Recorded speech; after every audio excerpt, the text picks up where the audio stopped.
Okay, so let's see how we are doing on volume levels before we get going. So I just want to make sure that you can hear everything I hear around the airport. So we'll turn up the volume from the simulator, and I'll turn up my own volume in my own ears so I don't have to shout.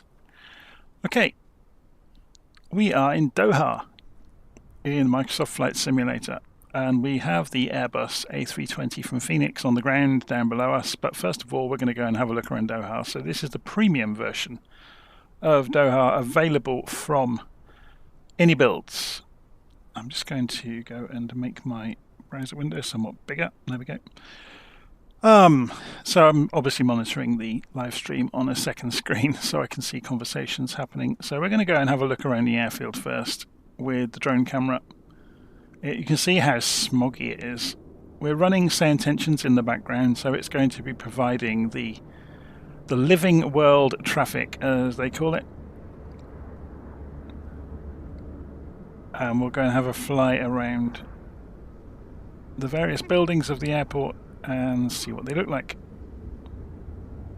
So before we get started, actually, let's go over to the runway and see what the textures are like close up. It's pretty good, isn't it? And it's got that kind of ribbed pattern that you kind of expect to see on the high quality airfields. So where it's been cut into to aid with braking.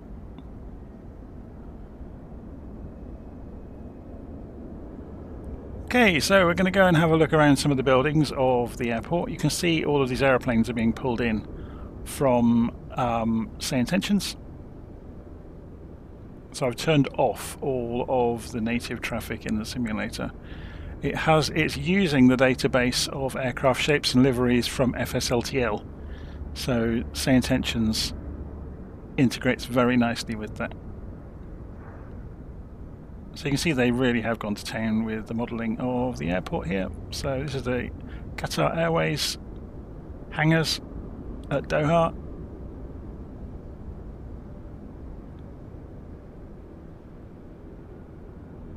I believe if we come down this side we can go inside the hangar, so we'll go and do that. We'll go and fly down.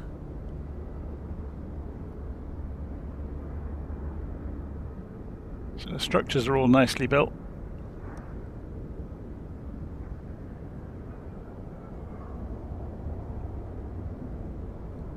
Okay, so in terms of actual airport buildings, if we just go and have a nose around, there's quite a lot.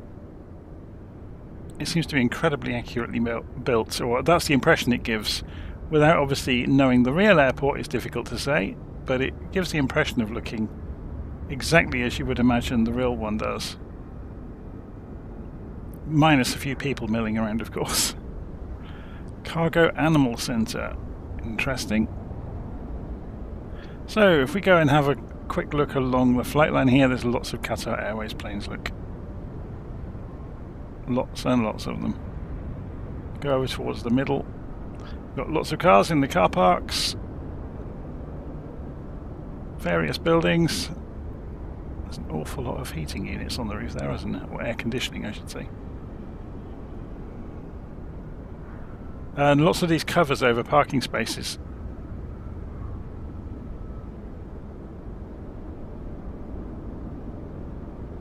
So we are working our way along the airport. It's just an enormous airport. So we've got the tank farm here. That's impressive, isn't it? So if we come in really close to some of these tanks, you get to see them close up. Let me slow the drone camera down a bit so we can see it a bit more sedately. It's impressive, isn't it?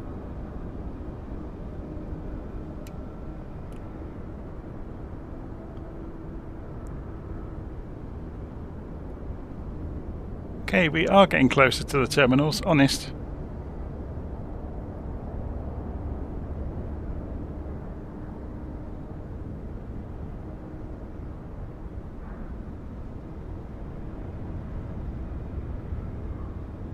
So Oscar is asking for performance questions for his PC in the comments. Unfortunately, I'm not going to be able to answer them while I'm on a live stream because I don't want to stop it, because everybody's wanting to see this obviously and not have a technical Q&A session. And to be honest, I am not an expert at PC hardware.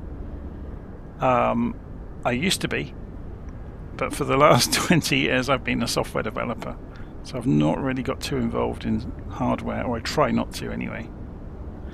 So we've got the control tower. I don't know if the interior of the control tower has been modelled. Should we approach it and have a look? It looks like it might have been. So if we go in through these windows, and there we go. And they really have gone to town with this, haven't they?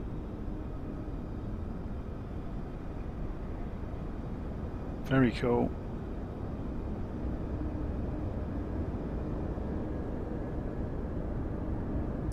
That's a lot of coffee on that desk.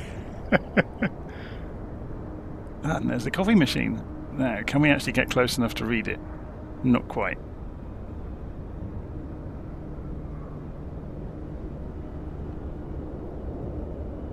I think it's pretty much the same screens repeated all the way around, isn't it?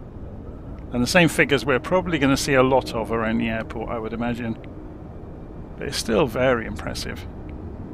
Okay, so we'll fly backwards out of the tower. Oh, it gives you vertigo looking down like that, doesn't it?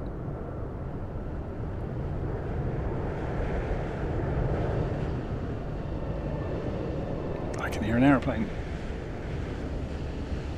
I'm not sure where it's coming from behind us. Oh, it's just landed over there, look. And there's another one taxiing up. Okay, so we are slowly, as I said, working our way up the airport. So away from the tower and onwards towards the terminal building. So we'll come in from the far end, actually. So obviously you can see the gates. So this is obviously airside. We're going to go over to the normal arrival area for the airport, because the whole of this structure is modelled internally. And it's something else.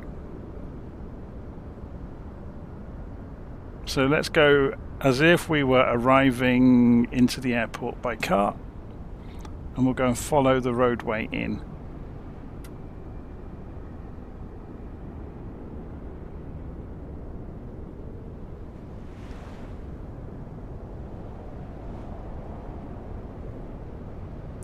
At least we will if I can fly the drone camera accurately enough.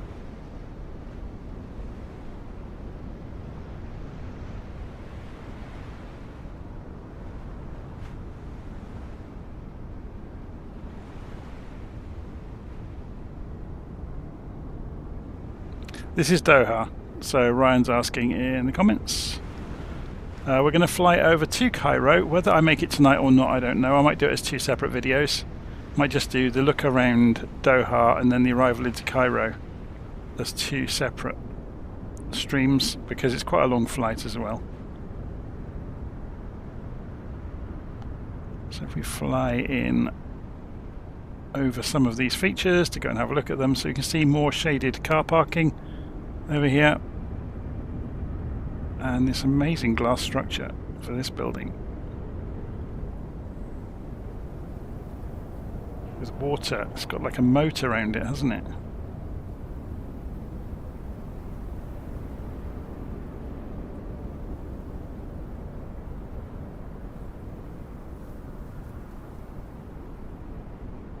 And here's the main building, or the way in, shall we say. So you can see there's lots of structures around here that seem to be very accurately done.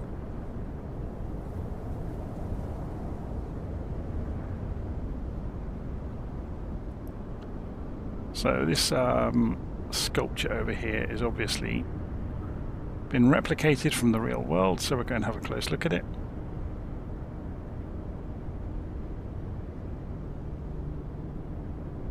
I'm guessing that's some sort of bird of prey.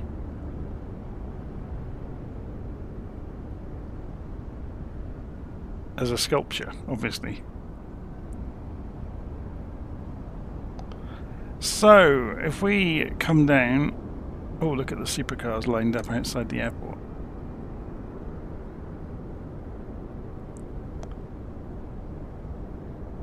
So the figures are all done nicely.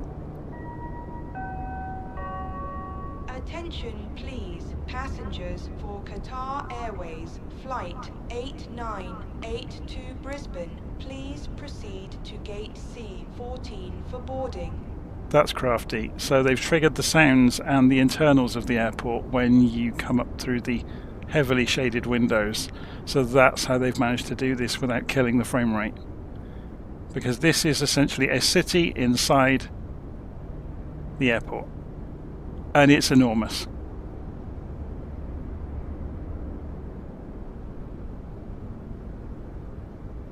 So we'll come back round because we're going to get lost in here.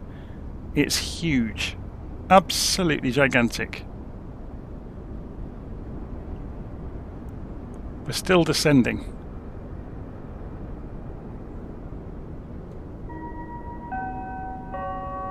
Attention please, passengers for Qatar Airways Flight 703 to New York. John F. Kennedy, please proceed to Gate E7 for boarding. I don't know why that voice reminds me of, was it 2 Point Hospital or something like that? Let's speed up a little bit. This is impressive, isn't it?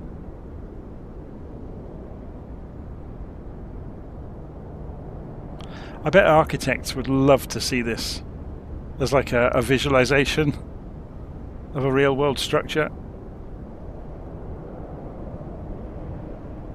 They did page JFK a few moments ago, yes. A flight to JFK.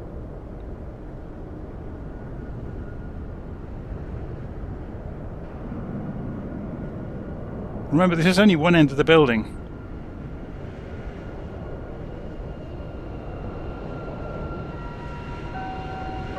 Attention please, passengers for Qatar Airways Flight 1499 to Dar es Salaam via Kilimanjaro. Please note your gate has been changed. Please proceed to Gate B5 for departure. Let's speed up a little bit and just have a look around the building. I don't want to miss too much, but then I don't want to kind of bore everybody to tears looking around every corner of the airport. It's just to show you some of the scale. So we're just going sideways across it at the moment. So we've got some restaurant areas here, or rest areas I should say, and check-in gates for Qatar.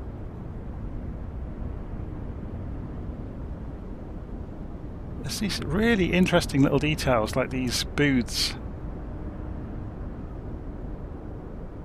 It's incredible really, isn't it?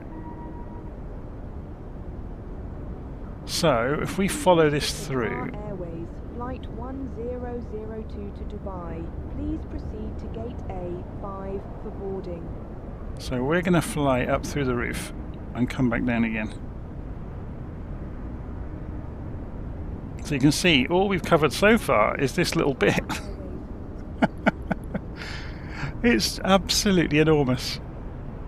So we'll come back down through this roof and see what we can find inside. Okay, so the scenery starts again down here. So we'll begin at floor level.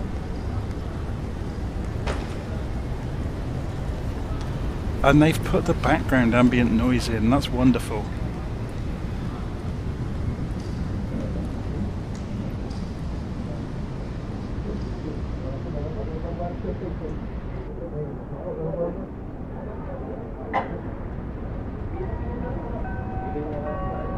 Attention please, passengers for Qatar Airways Flight 265 to Larnaca, please proceed.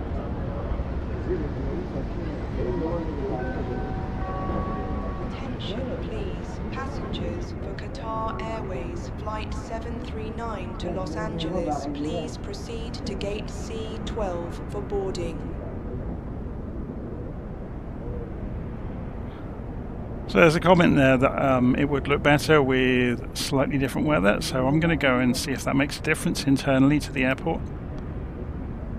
let's go up here, go to the airport icon, also the weather icon, and instead of using the... Well, yeah, we'll turn the weather off for a moment, just so while we're looking around the terminal.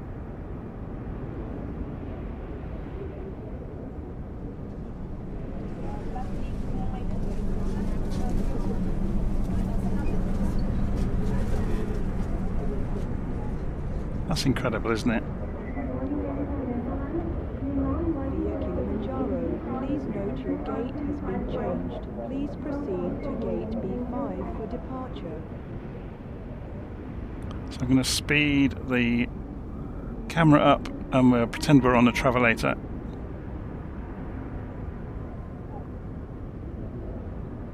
So what's the resolution like of the signs when we get close to them? I mean, that's just ridiculous, isn't it? It's got all the translations in place. It's got all the corporate advertising around the place. So these are obviously the gates either side of us. You see there's an aeroplane out there. Attention. If we come up higher, there's walkways both sides.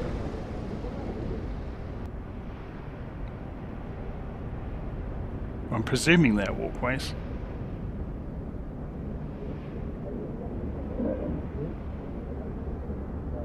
And then we haven't even reached the main building yet. It's just incredible, isn't it? So I'm being asked in the live stream comments, how many other airports do I think are on a par with this? I think this one's raising the bar. It's obviously the latest one out from Inibuilds. So this is where you're going to be blown away.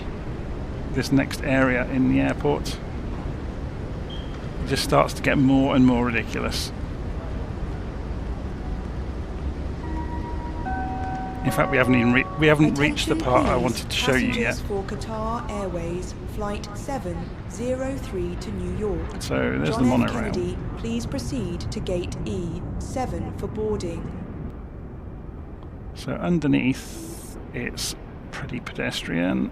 But so if we go high up to the roof, so you can see down through the levels.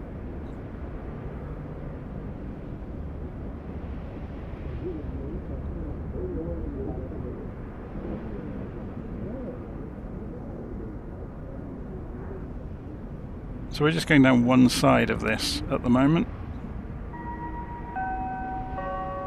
Attention please, passengers for Qatar Airways Flight 739 to Los Angeles, please proceed to gate C12 for boarding.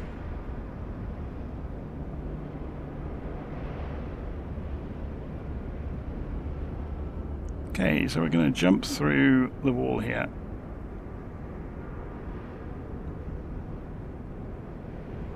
And see where we are. Okay, here's the place I wanted to get to. So I'm going to come in through the glass down in the corner.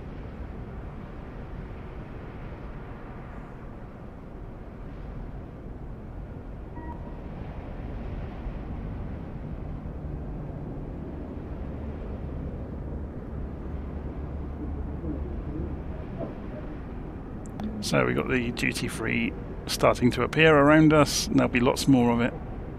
There's a rather crafty thing that they've shut a lot of the shops, which means the frame rate won't be too badly affected by it. But this is where it gets a whole different ball game. It's stunning, really.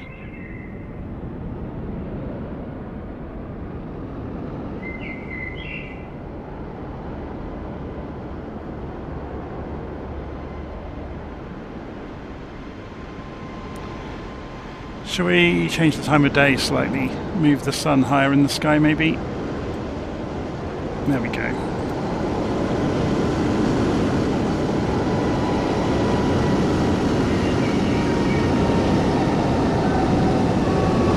Attention please, passengers for Qatar Airways Flight 8982 Brisbane, please proceed to gate C14 for boarding.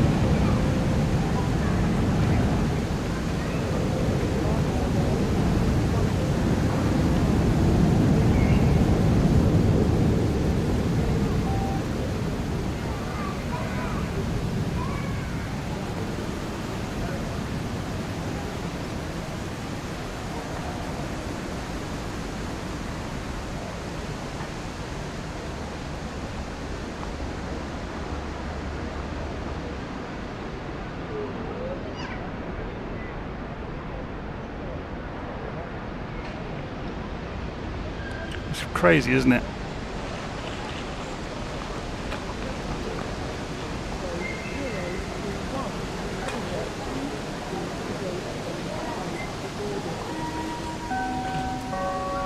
Attention please, passengers for Qatar Airways Flight 739 to Los Angeles, please proceed to gate C12.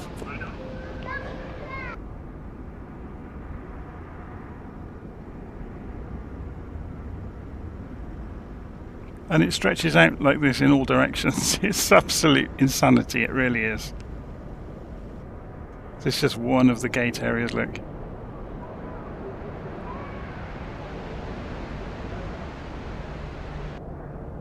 So if we drop back down through some of the retail areas and restaurants and food halls and out around the gates, around the outside of the airport, it just keeps going and going and going in the same fashion.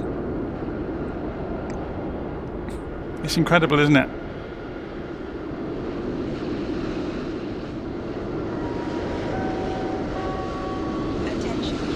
So I have to try and remember, I think this is my aeroplane parked over here. So obviously you can see in through the roof as well. So if we fly over the top, you can see all of that. And you can even hear it through the roof.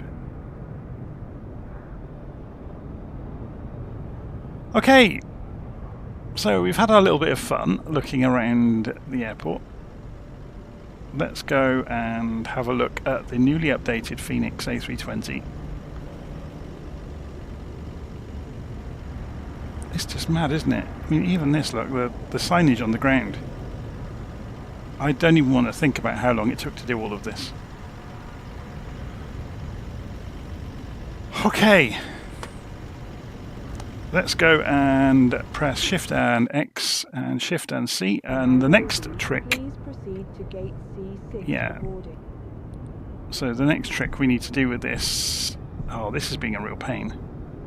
I was hoping it wasn't going to do this to us, but oh.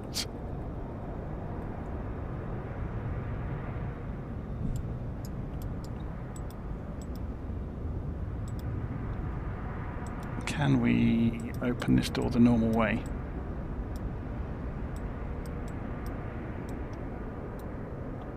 We just have to pull it.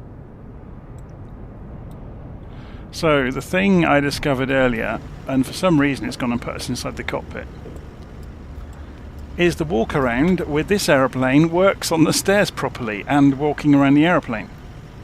So I'll turn off the head tracking. So yeah, you saw it then, and intentionally I was hoping it was going to start from here. Obviously we can go and look around the aeroplane, which is all good and fun, and you know, it's the Fenix, so it looks real. So when you can get up as close as you like, and it looks just like the real aeroplane. Qatar Airways Flight 115 to Rome. Please proceed. You know, down to every fitting, every pipe. But the real fun thing for me this time is that the walk around is working properly, and we can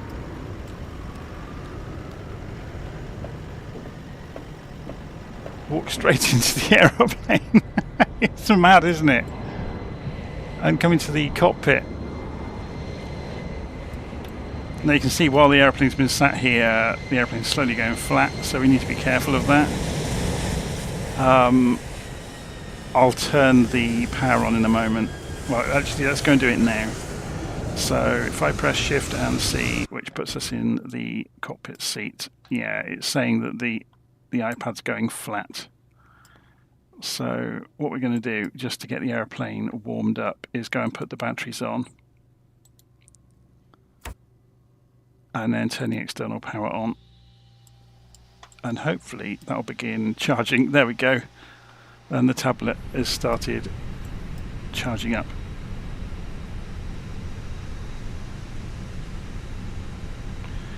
So being asked in the live stream, do I have any quirks, or I'm guessing you're asking, do I have any lucky things I do, or what's the word? You've used the wrong word there and I can't think what the word is. I I don't do anything now. I just go and sit in my seat and enjoy the flight. So you can see the systems are booting up around the A320. Let's go and have a look on the tablet. So I'm going to work through a flight plan of my own design. So it's saying here that the time is out by more than 60 minutes. So if we go, yeah, we're not going to worry about it.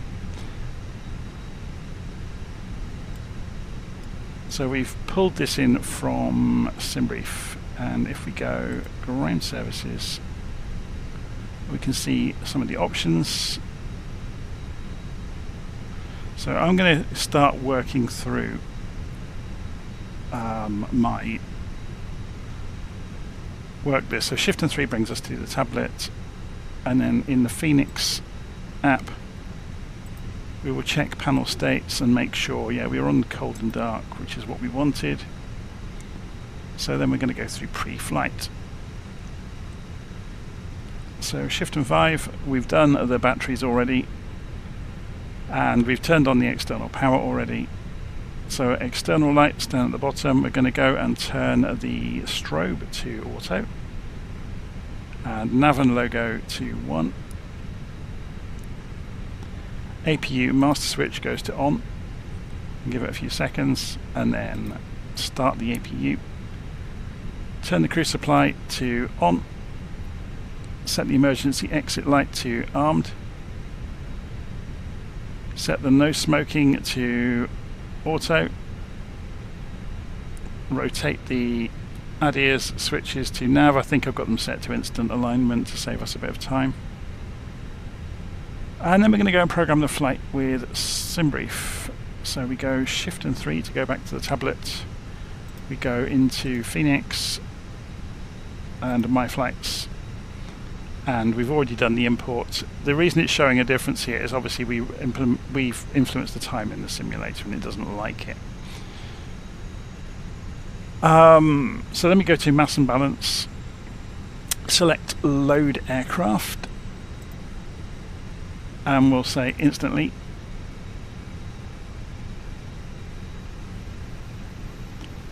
And then say send, dismiss that and then send that data to the MCDU.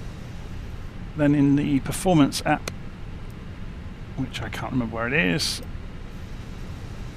departure performance, sync load sheet final, select sync live WX, and then calculate, and that figures out all of our numbers, and then we can send that through to the MCDU as well.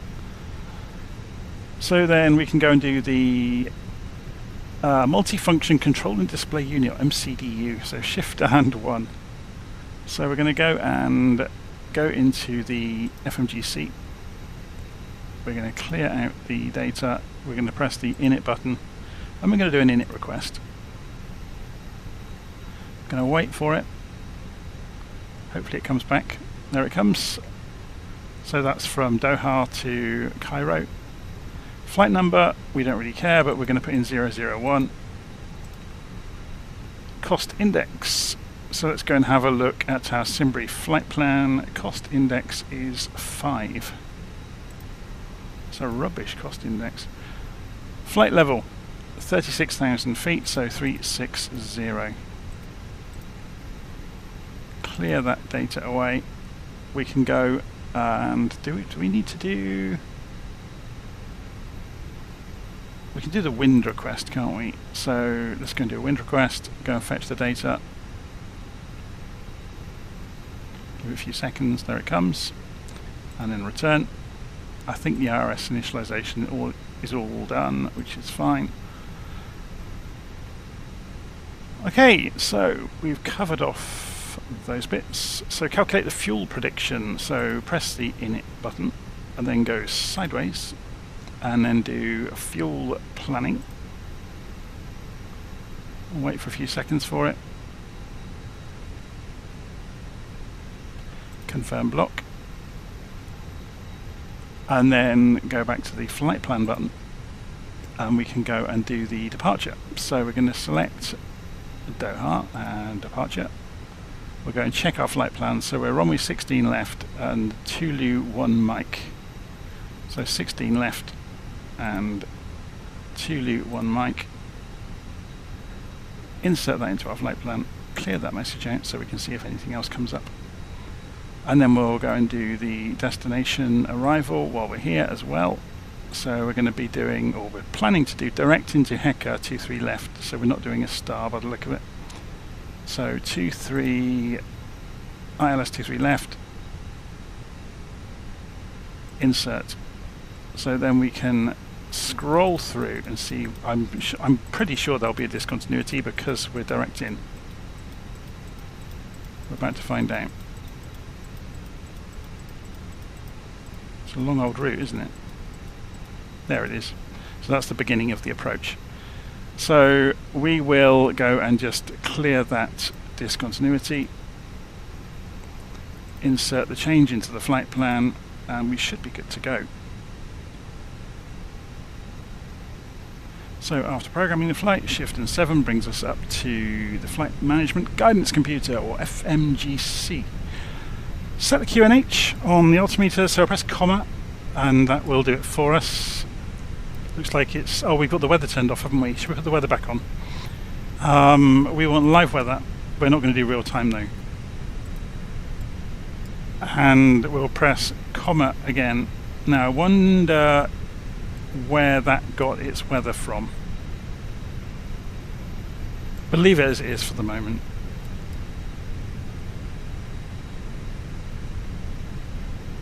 Okay, so we've got manage mode available across the board. We want to set this to our initial climb altitude. So before we go do that then, let's sit back in our normal seats.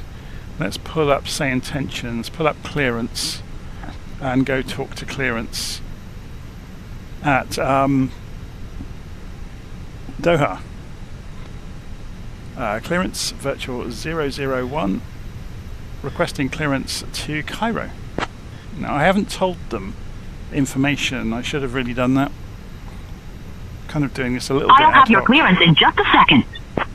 Okay, that's a strange old voice. That's like a radio announcer. If this is too loud on this end, I'll turn it down. So let's turn it down to maybe 15. Virtual 001, information Lima is current. Cleared to Cairo via the Tulu 1 Alpha departure, then as filed. Departure runway 34 left. Initial climb to 4,000 feet. Departure on 119.7 to 5 squawk 6514. Cleared to Cairo via the Tulu 1 Alpha departure, then as filed. Departure runway 34 left. Initial climb 4,000 feet. Departure 119.725 squawk 6514. Virtual 001. So we need to go and set Virtual the initial climb to 4,000 feet. Correct. Contact ground on 120.225. Okay, so 119.725, sorry, 4,000 feet. Excuse me. So that's what we were really looking for over here. So there's 4,000. So that's gone managed mode as well now. Initial climb 4,000, departure, squawk. Ladies so and gentlemen, welcome aboard the this cabin flight crew's of our talking as virtual well. airline. So We are squawk delighted to have you with us 6514. today as we travel to Cairo. Please take your seats according to your boarding So we want to passes clear and and stow your clear. hand Then luggage in the overhead bins or under the 6514. seats in front of you. If you require any assistance, And do we'll not just make hesitate to sure contact this the is all crew. switched Thank you on. for your It's quite difficult to see in the sunshine, isn't it? So that's on system 1. That should go on to auto. And then we'll go to TA when we roll out to the runway, I guess. So you can see we've got a solid line on the navigation screen, which is good to see. Let's drop it down to 10 miles so we can see it nice and neatly. Do we need to... No, we haven't got a analog attitude indicator, so we don't have to uncage anything. The speed modes and everything are all going to be automatic, so that's not an issue either. Flight directors are on. Check for company messages. So we can see over here, look, we have got a company message. So we'll go and clear the message down here and clear again. And we're going to go to see ATC comms, AOC, received messages, and it's the load sheets. And we're going to accept. And go to the second one and accept it and come back. And we should find now we've just got parking brake, TCAS, APU available, no smoking. So we're getting closer to starting the aeroplane. So overhead we're going to go up and put the seatbelt signs to on. We're going to remove the external power from the aeroplane. We're going to go back down to the tablet and dismiss. There's obviously a controller configuration issue going on.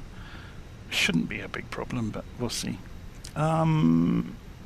So we're going to go into Fenix ground services, remove the GPU from the aeroplane. Doha clearance, Lufthansa to Oscar Hotel stand. Set all the doors to closed. I think they already are. So get rid of the stairs and oh, there we go. So yeah, the door.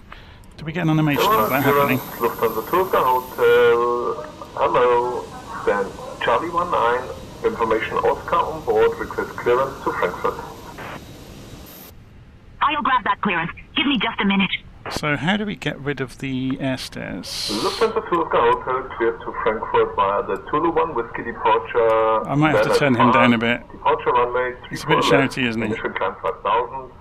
Departure on 119.725. Squawk 4372. I'm surprised the jetway hasn't come away from the aeroplane. So we got the stairs and stuff. That's all been removed. Maybe it will do it with the tug. So let's go and request pushback and engine start from the ground then. So if we go back down to ground, 1180. Oh, they've said. Oh yeah, they didn't give us the ground clearance. They gave us departures. Contact ground. There we go. 120225. So that's a different frequency than we have up here, but we'll use this one. Ground virtual 001 requesting pushback and engine start.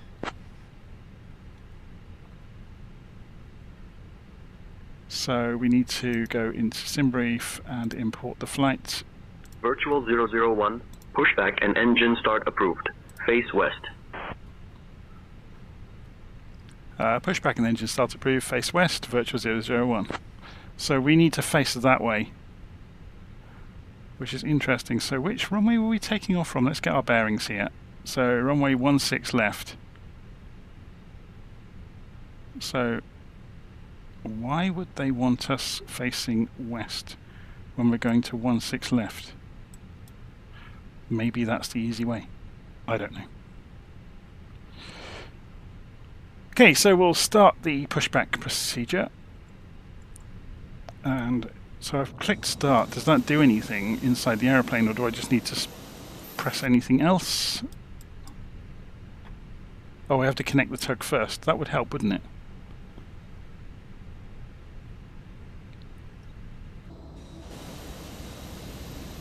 Is it going to do anything? It's still connected to the jetway, isn't it?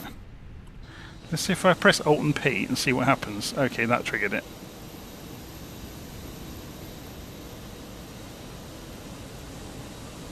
Thomas ground, Qatari 203 approaching, holding point Alpha 12, runway 16 left. So I'm ready on the parking brake to release it. 118.025, Qatari 203, goodbye, thank you. So we want the tail to go to the left. Contact tower on 118.025 for departure clearance. So push back. So we want to go back and then to the left. And it was doing it anyway. So while that's happening, we can get a move on. So we can go and put the APU bleed on. We can go and switch the ignition system on. And we can advance the starter Cabin crew, on all engine doors in flight number... and cross-check. I'm going to do engine number Ladies 2. and gentlemen, welcome aboard this flight operated by There our it goes. virtual airline. We are delighted to have you with us today as we travel from Doha to Cairo. Our flight number Ground is Qatari VFA 24 Golf, taxi to the ramp. and we will be cruising at an So I'm gonna altitude stop of the pushback. 36,000 feet. The estimated flight time is 2 hours and 50 minutes. Qatari I would 24 like to Golf, introduce taxi our to captain, parking via Jonathan. Alpha So just 9er, waiting for the number to go Foxtrot, in. Charlie, Romeo, Kilo. Joining me in the cabin today are my fellow Alpha crew 9er, members. Foxtrot, Charlie, Romeo, Kilo, Qatari 24 Golf. Oh, we should have had the beacon on. Please Ground, ensure Qatari that your 6 Whiskey, seatbelt taxi is to the gate. fastened low and tied slide across your lap. Qatari 6 And Whiskey, we taxi should to have the parking fuel via pumps Lima on as 9er well. Kilo. That would help as well, In the wouldn't it? unlikely event that we need to Lima use the 9er oxygen Kilo, mask, Qatari 6 they Whiskey. will drop down from the compartment above you. Pull the Okay. mask towards you, place it over your nose and mouth, Qatari and secure 426, it with the pushback elastic approved. band. Remember to secure your own mask before assisting others. In And case of an engine number 1. evacuation, please leave your And I luggage on know board. in the modern emergency procedures, the exits are Airbus is located start at the engine number front, 1 first over the before wings, 15 and at the people rear tell of the me. aircraft. Please take a moment to locate the nearest exit, which may be behind you. We will also be selling items from the virtual airline shop after the meal service. Thank you All for your aircraft. attention. Information Lima is now current. QNH 0996.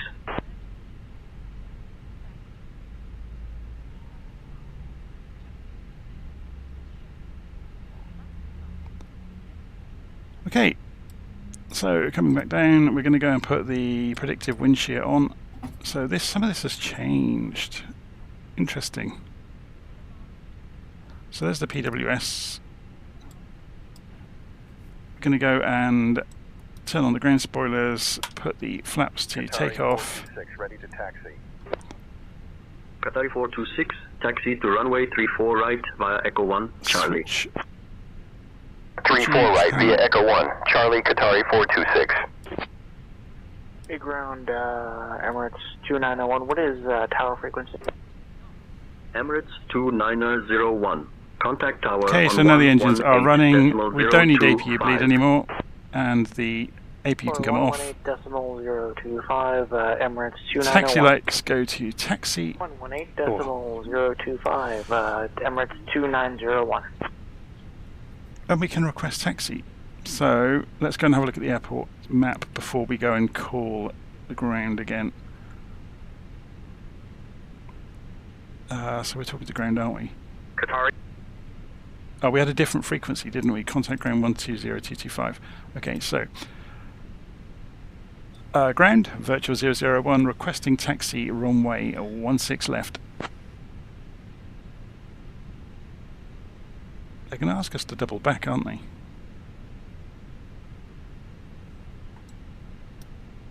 Because we want to go there. Virtual 001. Taxi to runway 16 left via November Tango 4 Romeo Alpha 6 Bravo Alpha 12. Qatari 1186, ready for push and start. Taxi via November Tango 4 Romeo Alpha 6 Bravo Alpha 12. Virtual 001. So November, let's have a look. November Tango 4. So we double back on it, or we do a 180 and then a 90-degree left. And then Romeo, which is here, and then the Bravo taxiway, which is the one closest to the runway, until we get to Alpha 12, which is the very far end. Okay, so we'll keep that in mind. Let's leave that there. So our initial maneuver is to do an about face. So parking brake is off. Gently. Qatari 903 Juliet, ready to taxi. Qatari 903 Juliet, taxi to runway 34 right via Kilo Romeo Charlie.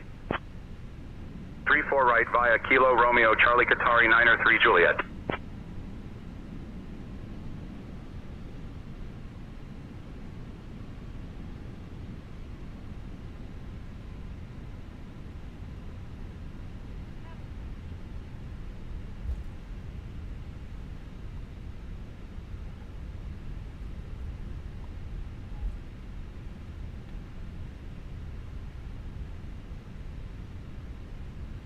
I keep accidentally Qatari hitting 818, levers. contact tower on 118.025, take care. Tower. I'm just going to stop here for a second. Let's just check which taxiway. So we want Romeo. Okay, it's the one directly in front of us. Qatari 1186, ready to taxi. Qatari 1186, taxi to runway 34 right via Whiskey Hotel Whiskey 1 Juliet Sierra Charlie. 34 right via Whiskey Hotel Whiskey 1 Juliet Sierra Charlie Qatari 1186.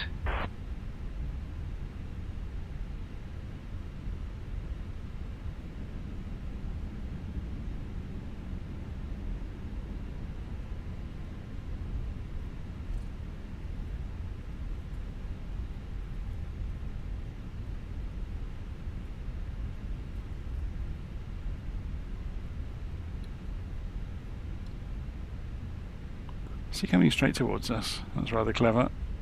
Or is he going to turn off? Let's hold here for a moment. Yeah, that's an AI fail right there. So we're going to go straight for Bravo. So we're going to go past this first intersection to the second one.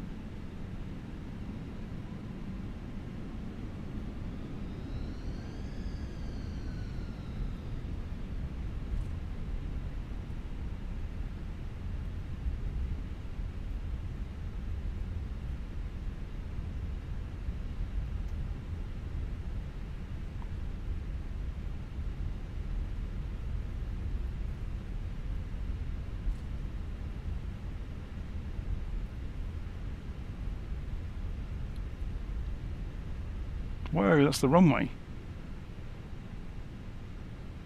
Let's just check that on the map. Yeah, I've got that slightly wrong. So we're going to test the turning capabilities now of the aeroplane. Oh, it's got a really good turning circle, hasn't it? As long as you don't overdo it.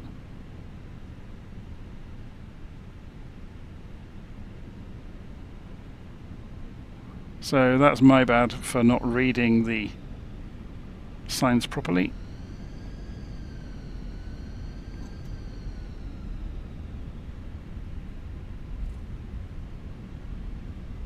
It would help if it wasn't quite so misty, of course, but no excuses. Qatari 52 Juliet request push and start. Qatari 52 Juliet, there we cleared go. for push and start. Along Bravo, all the way to the end. Pushback approved. Qatari 52 Juliet.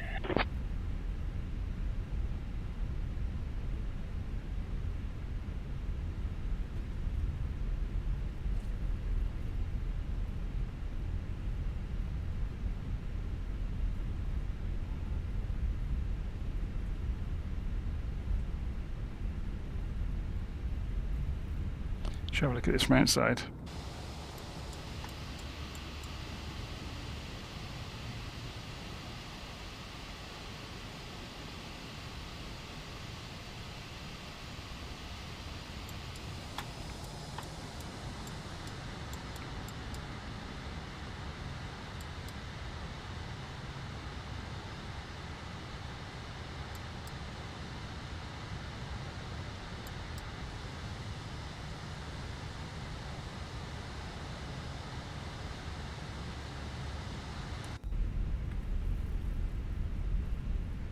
Qatari 52 Juliet, ready to taxi. Qatari 52 Juliet, taxi to runway 34 right via November Sierra Charlie. 34 right via November Sierra Charlie, Qatari 52 Juliet.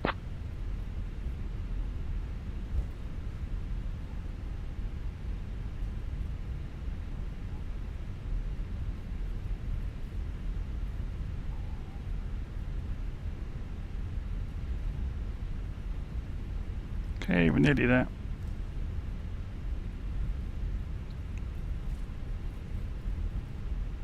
I imagine we'll get a call in a moment. So it's the second right is A1 Alpha 12.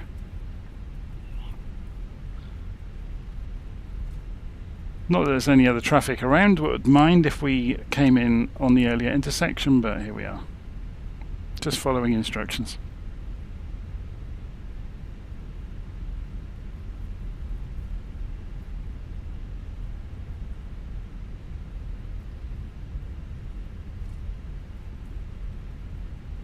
Qatari 426, contact tower on 118.75.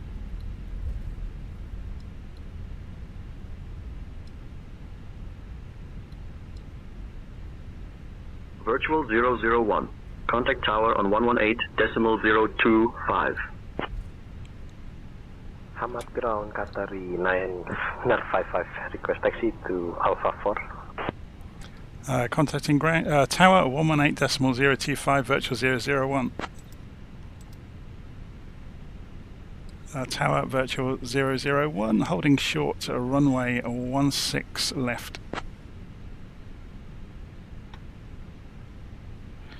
So while we're doing this, let's go and put the landing lights Virtual on. 01, Hamad Tower, runway 16 left, line up and wait. Line up and wait, 36 left, virtual 001.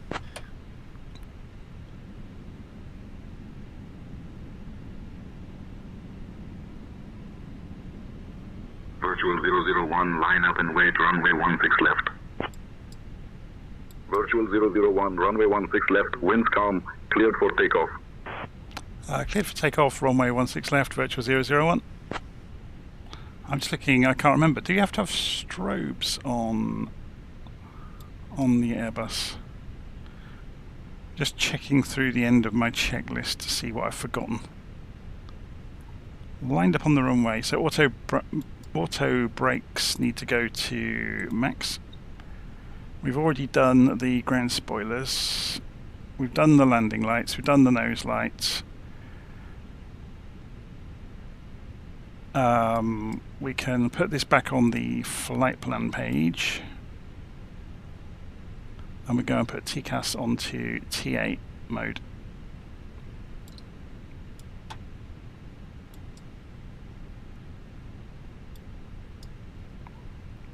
Just checking round, having a little look. Takeoff config, we haven't done that yet. So let's go and do the takeoff config check, which is this button here. So if you watch the message there, if we've got everything right, there it goes, normal, perfect. So we've done everything we need to do. So we can wind the engines up.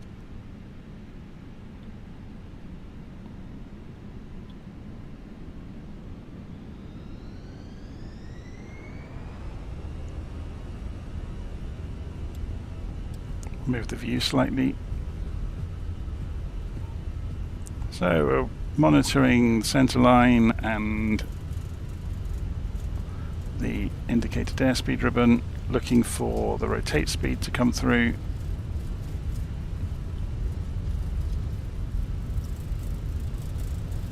Contact departure, Qatari 8221.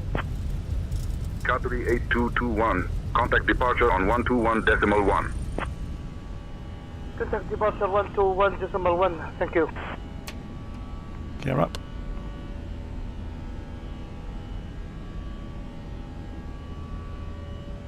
And climb detent on the throttles, autopilot on. Leave the flaps down for the moment.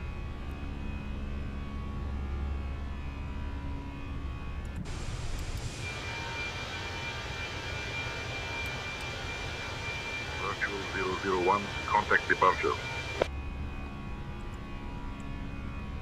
Contacting departure, virtual 001. So if you look further back up here, we'll see the departure frequency somewhere in our history. There it is.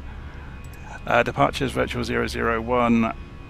Departing runway 16 left en route to Cairo. This is new. Virtual 01, Hamad departure, radar contact, climb via the SID to flight level 180.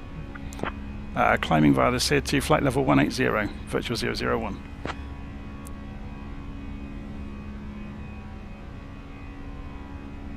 So we go manage mode to get that, meaning the airplane will obey any constraints. So we got one at 5,000 feet there, another one at 7,000 feet. So looking at this, dirty is at 5,000. And we can raise the flaps now.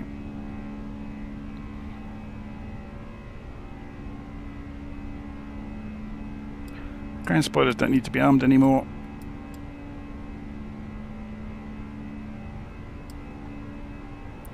We're looking okay.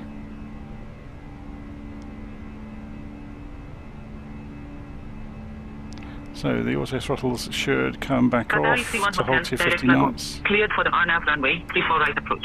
Descend and maintain altitude 2500 until established. Okay. Down to 2500. So Cleared what's for the the RNAV runway, 34 right approach. Qatari 31 Hotel. what's the transition altitude? 13,000 feet. Okay. So that'll be around Debil that we'll get to that.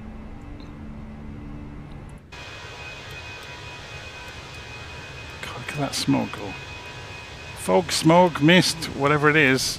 It's completely obscuring everything behind us.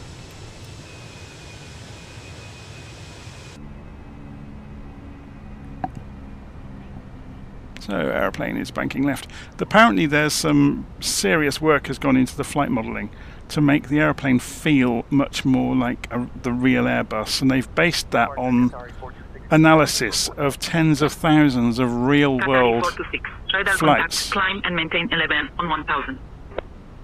So I don't know whether they've used AI maybe to train the flight model to be more like the behaviour of the real aeroplane, because that would be the smart way to do it. Qatari 31 Hotel contact Hamad Tower on 118.025. Switching to Hamad Tower on 118.025. Qatari 31 Hotel.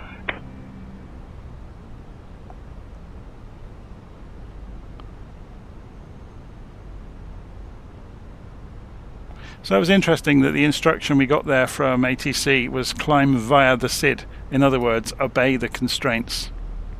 We can put those on the display, can't we, on the A320? There we go. So above 4,000, 5,000 for GDOS. Let's go and increase the range now on the navigation display. So while we're flying along now we've got a few moments, we can go flight plan page, put this on the plan. Over to Hamad departure on 121.1, Qatari 426. Then we can skip through the flight plan to have a look through it on the navigation display just to make sure it looks sensible. Qatari 426 at 1000. Qatari 426, radar contact. Remember, we got straight into Cairo, but I imagine we'll get vectors. It's a long route, isn't it? And there's Cairo. Obviously, it's got a completely unrealistic approach, but I imagine we'll get vectors on the way in. Okay, so let's put this back onto arc mode. And say 40-mile range on it at the moment. And we can now go and switch back over to TARA. Now we're away from the runway. So the airplane will automatically take avoiding action if it sees anything at the same altitude as us. So we're leaving landing lights on at the moment because we're holding 5,000 until we get past GDOS. So then hopefully the airplane will climb all on its own and leave us with very little to do.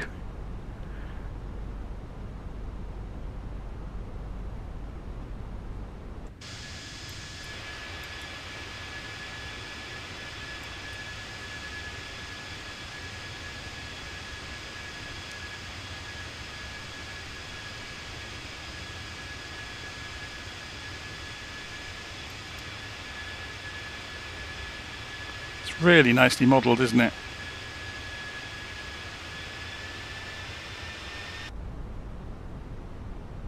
So we're beginning to climb, look. So I imagine we're heading for 13,000 feet at Debil. Although we have to be between 7 and 8 at passes. I wonder why. So it's targeting 8, look.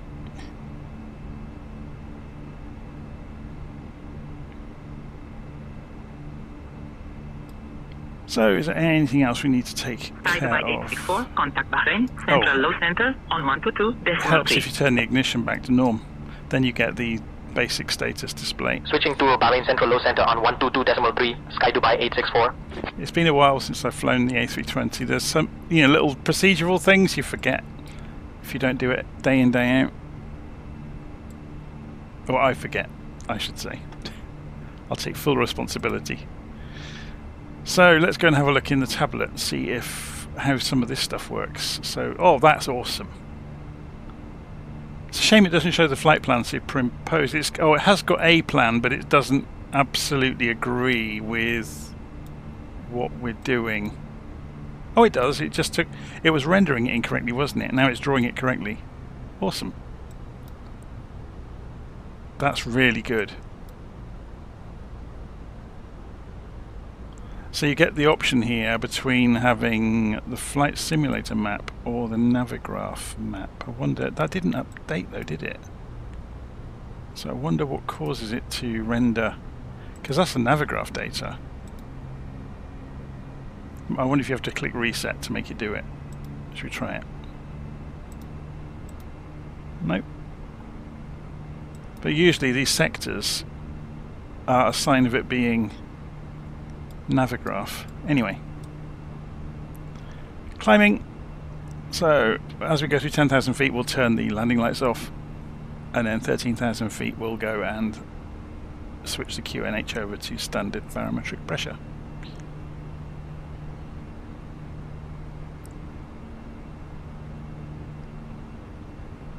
Vision 2 Dodos, can you confirm what waypoint you have us inbound to right now? It's interesting, the sim froze then. For okay, a few correct. seconds. Thank you. Just confirming. 2 Dodos. Vision 2 Delta, we see inbound waypoint is Central. So there's 10,000 feet. Level 280. Landing lights off and retracted. Should we let everybody go and go to the toilet now?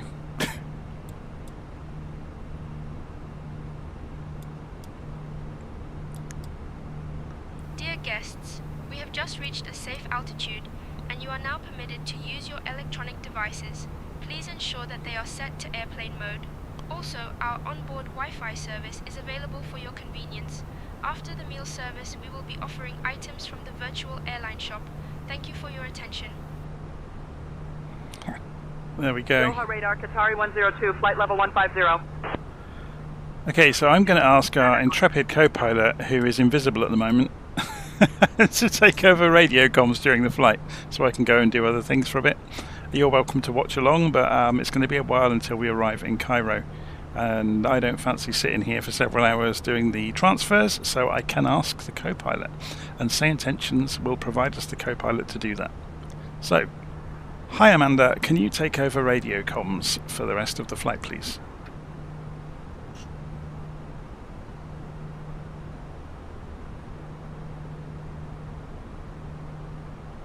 Sure, I'll handle the radio comms from here.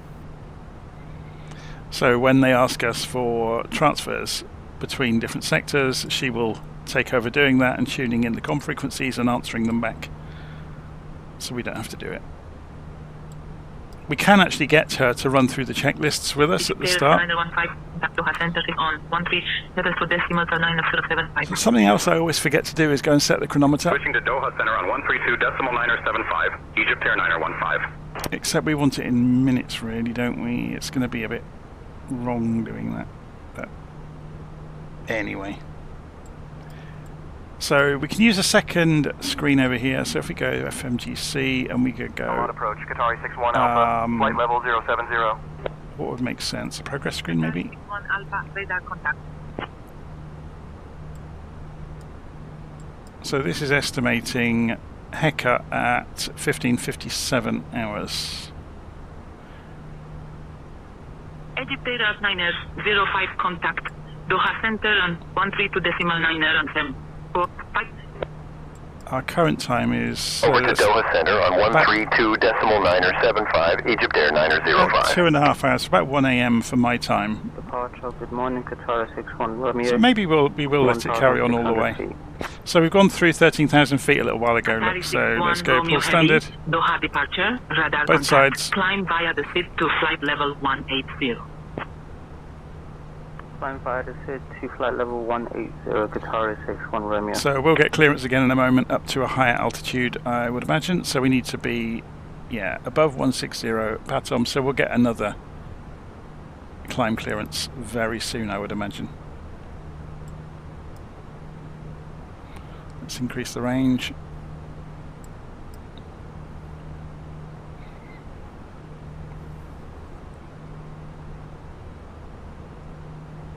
If we don't get the clear or the call, I will call myself.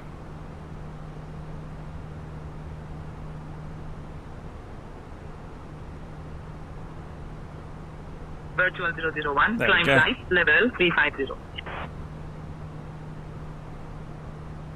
So Amanda should call back on our behalf. Flight level 350, virtual 01. There we go. So I've programmed manage mode to go straight up to 350, so it will carry on past 18,000 now and carry on upstairs basically. Is that our flight level for the whole flight? Let's go and have a look at the Simbrief flight plan. So there are no flight level changes en route. So we should get up to 360. That's interesting. I wonder why they've only cleared us 350.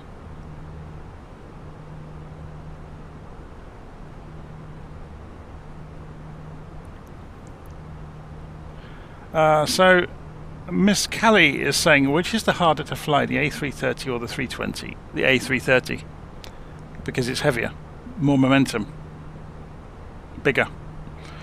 The A320 is more agile, more nimble. It's a lot smaller. You can really throw it around. Not that you ever would, but yeah. And the A320 is, I guess there's a lot of familiarity with it as well, personally, because I've flown it quite a bit in the past. So it tends to be fairly straightforward to just operate it. You know, you're not having to think too much. And because I've spent a long time messing around with the MCDU, and I know how the various systems work within it. There are some grey areas, so Virtual things that... 001, contact Bahrain Central, low center on 122.3. So you get to see Amanda doing this. Qatari 426, contact Doha Center on 132.975. Contacting Bahrain Central Low Center on 1... Okay. What was the frequency they gave Bahrain us? Central Low Center, virtual 01, afternoon. Climbing through flight level 210 to reach flight level 350. Virtual 01, 2.3, yeah. Central Low She Center did do it. identified. Greetings. So our own aeroplane is talking to ATC, and ATC is talking back to it. It's quite amusing, isn't it?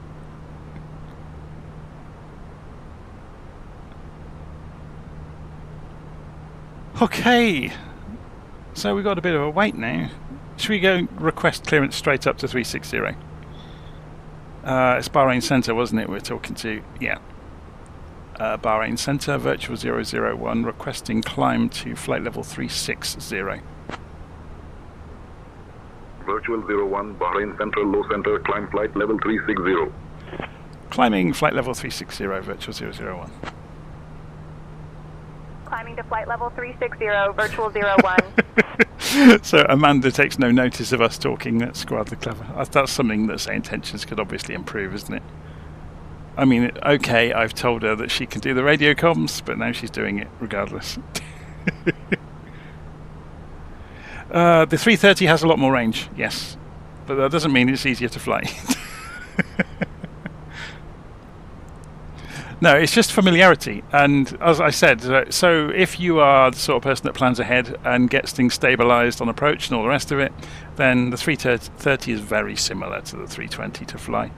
It's just in terms of orientation, so knowing how far away from the ground you are visually on a visual approach, for example, so you know, so you can judge hitting the touchdown markers on the runway nicely. It's that kind of stuff. I think one of the more difficult airplanes to fly, in my opinion, would be the A321, because you've just got a bigger body, more weight on the same wings as the A320. So the margins are narrower on approach and landing. It's even more so, actually more difficult, are the longer 737s, where, you know, once you are stabilised on approach and flaps down, because it's such a heavy plane and because it's got such small wings, it makes the margins, you know, between stalling and overspeeding become narrower. So John in this live stream is saying that he finds the 737 more challenging than the 777. Yeah, but it's older. It's a lot older. There's a lot more manual systems. So I find that more fun, though, bizarrely, in a slightly perverse way. Contact Doha Center on 132.975. So I find it more fun flying the airplanes where you have more to do, because it keeps you busy. So I sometimes get asked, you know, which do you prefer between the Airbus and the 737? You can't really compare them because they are so similar, or between Airbuses and Boeings, for example. You can't really compare them because, sorry, they're not similar. They're so different, though. So a lot of your work... Qatari 34 Charlie, contact Doha Center on 132.975. A lot of the Airbus work is done before takeoff. Switching to Doha Center on 132.975, Qatari 34 Charlie. And then the aeroplane, more or less, I say, more or less, it flies itself, but obviously... Gulf Air 771, contact Bahrain approach on 119.1. Switching to Bahrain approach on 119.1, Shusho, Gulf Air 771. But yeah, I guess the difference is really coming when you have to start reprogramming things quickly. And that's when the Airbus is really coming to their own. We've got a discontinuity coming up, by the way. Look, I missed that earlier. Oh no, it's not. It's because we're looking at the wrong part of the plan. So let's go double check that just quickly. It's because we were scrolling through and we scrolled right the way through to the end. So if you go and look, yeah, after we land, there's a manual. That's if we do a missed approach. Yeah. So at which point you take vectors typically. And they'll vector you back round towards the ILS feathers. Let's go and increase the range on the co-pilot side.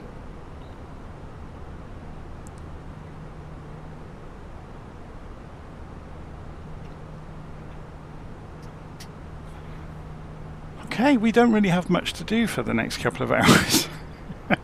Not until top of descent, because we've got clearance up to our cruise altitude, unless the controller comes through with... you can do this. So, sorry, I've got the hiccups now. This is bizarre, isn't it? So, we've got the SayIntentions running in the background. One of the things you can get it to do is throw emergencies at you, I think. So, if you go and look in... I forget where it is. Intercom, traffic, miscellaneous... Cabin crisis. There we go, look. The cabin crew will report an issue with the flight. Speedbird 105, contact Doha Center. So I've got it turned off at the moment, but yeah. So you could have things thrown at you. And Doha Center on 132.975, Speedbird 105, good evening. One of the things I found most impressive about SayIntentions was in a live stream recently. Contact Doha Center 132.975, German cargo 514. So in a live stream recently, oh, crikey, it's so busy. Flight level 340. 363 Foxtrot, radar contact. In a live stream recently, it was a late night flight, and I was approaching, I think it was Edinburgh, and rather than push me through the standard terminal arrival route to come into the airport that I had planned, they vectored me straight in because there was no traffic around. So they cut out, there was this whole racetrack star, and they just cut it out of the flight plan and said, you know, come straight into the nearest, you know, marshalling point for the ILS capture. And come, you know, and just vectored me direct in, which I thought was hugely impressive.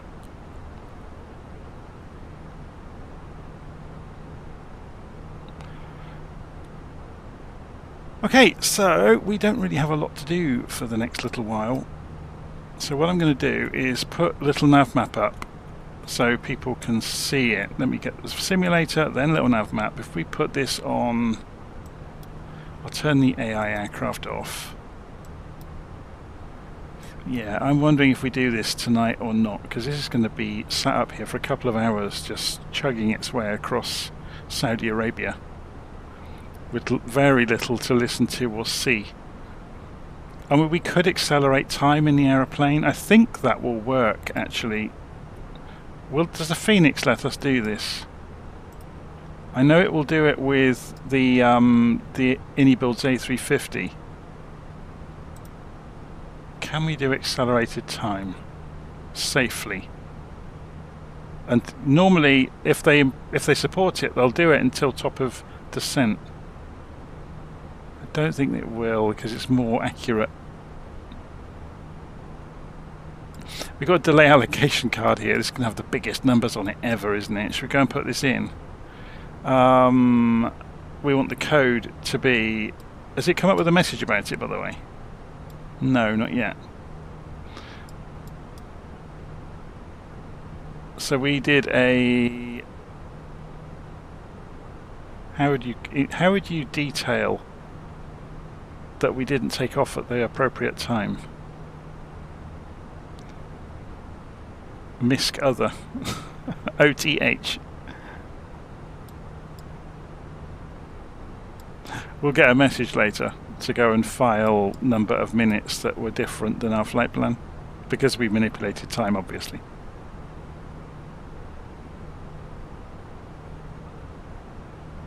So does the Phoenix have failures? Yes, it does. 001, contact Riyadh control on 132.5.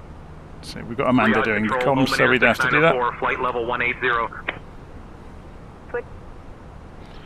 It's interesting, isn't it? Because another voice came in, it cut off Amanda saying what she was doing. Virtual 01, afternoon. Climbing past flight level 310 to reach flight level 360. Virtual 01, Riyadh control, identified.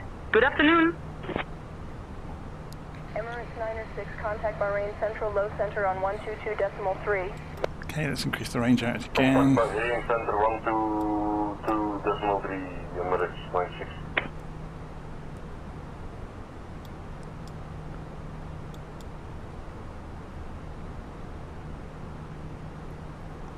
So, as I said, what I'll do, I'll leave the airplane. Control, Saudi 1115, flight level 180.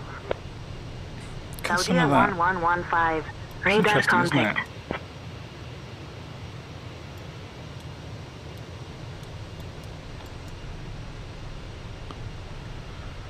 So I said what we would do is open this in a minimal window layout in Little Nav Map, put it up in the corner of the screen, and then I'm going to go and have a stretch my legs. So I'll leave that up here. I'll zoom in a little bit so we can see where we are on the route easily. So put that up in the corner of the screen. I'll go into taskbar, go to the behaviors, and automatically hide the taskbar, which means we can then do that. It's not half bad, is it?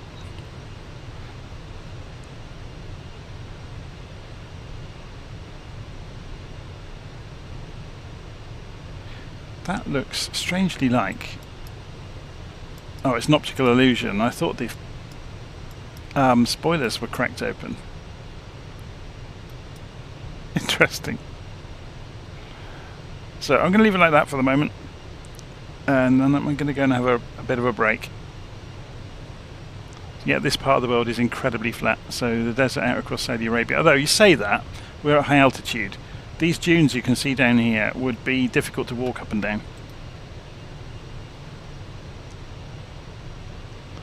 Okay, so I'm going to leave a message on the chat and pin it just to let people know that I will be back for top of descent.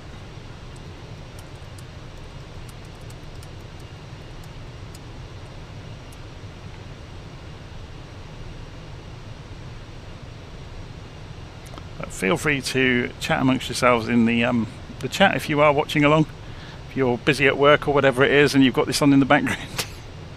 But I'm going to go mute my microphone for a bit and I'll be back later. Okay.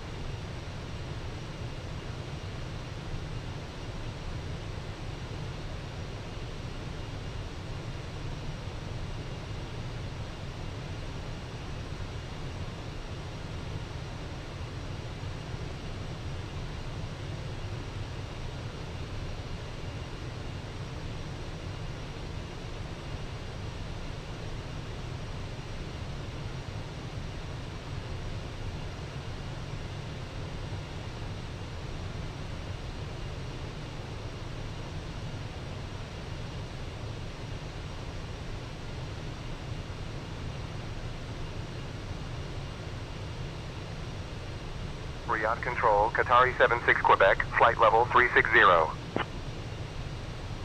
76 Quebec, radar contact.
Ladies and gentlemen, we have now reached cruising altitude.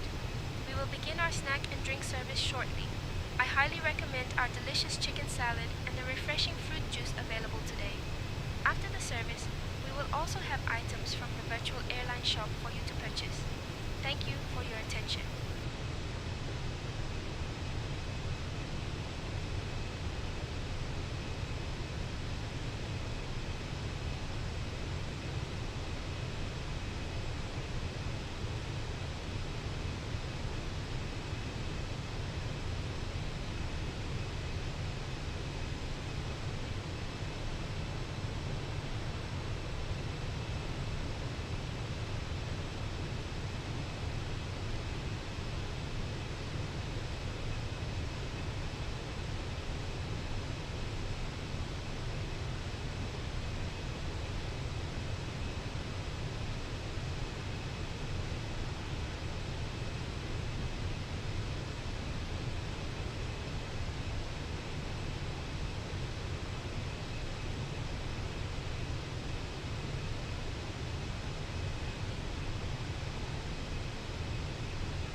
Okay, it just occurred to me that I could be running transmitter in the background, and then I can monitor the position of the aeroplane.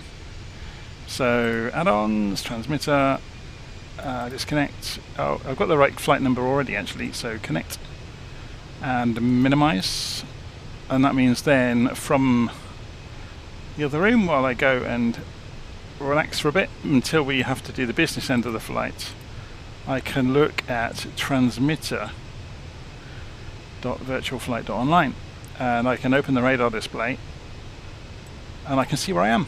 There I am. And I can play games like zooming in down here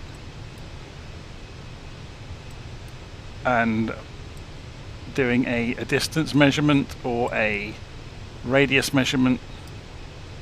See how far away I am from Cairo. So if you imagine coming in from here, so 200 miles away as I cross the water here. Etihad 577, Riyadh Control, contact Dammam approach on 124.65. Are there many other people using this? Hardly anybody on transmitter tonight. It's interesting. Etihad 577 contacting the Dammam approach 124.65. Anyway, Bye-bye. I'm going to leave that running in the background, and we'll put a little nav map back, and I'll catch you later.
Saudi 1118, contact Riyadh Control on 132.5.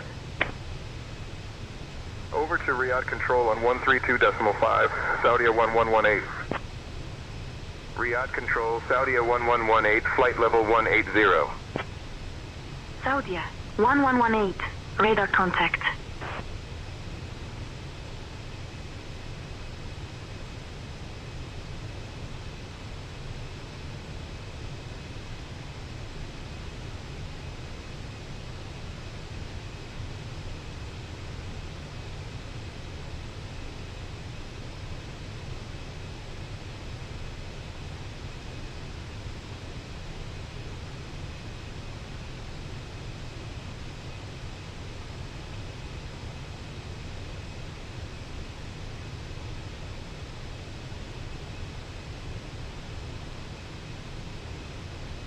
Qatari 1302, contact Bahrain Central, low center on 1222.3.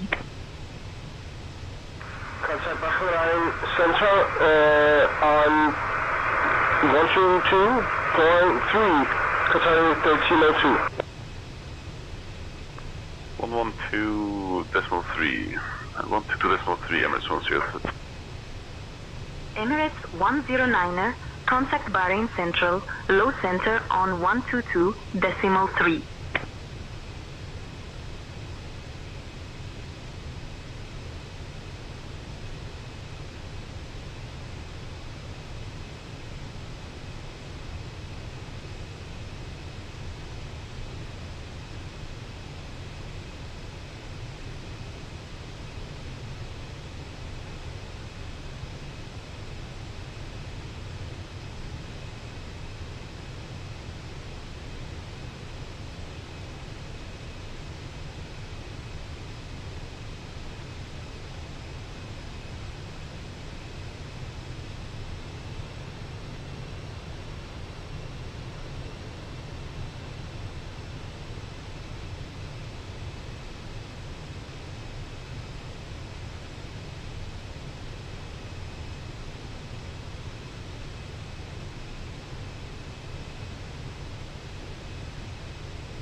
Virtual 01, Riyadh Control, contact Jeddah Control on 134.4.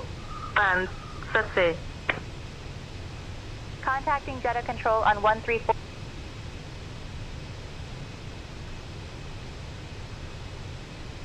Jeddah Control, Virtual 01, afternoon, maintaining flight level 360. Virtual 01, Jeddah Control identified. Good afternoon.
Virtual 01, Jeddah Control, contact Riyadh Control on 132.905.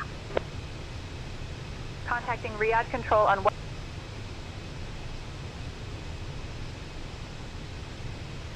Riyadh Control, Virtual 01, afternoon, maintaining flight level 360. Virtual 01, Riyadh Control, identified. Hello there.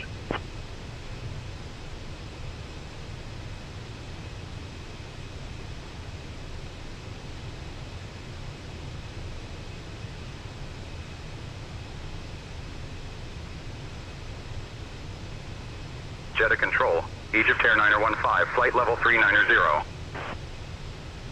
Egypt Air 915, radar contact.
Riyadh Control, Speedbird 25 is requesting flight level 330, please. Speedbird 25, I need you at flight level 310, sir. Riyadh Control, Speedbird 25 is requesting flight level 330. Ryder Control on 132.5, 9 Oscar Mike.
Riyadh Control, a deal 591, flight level 180.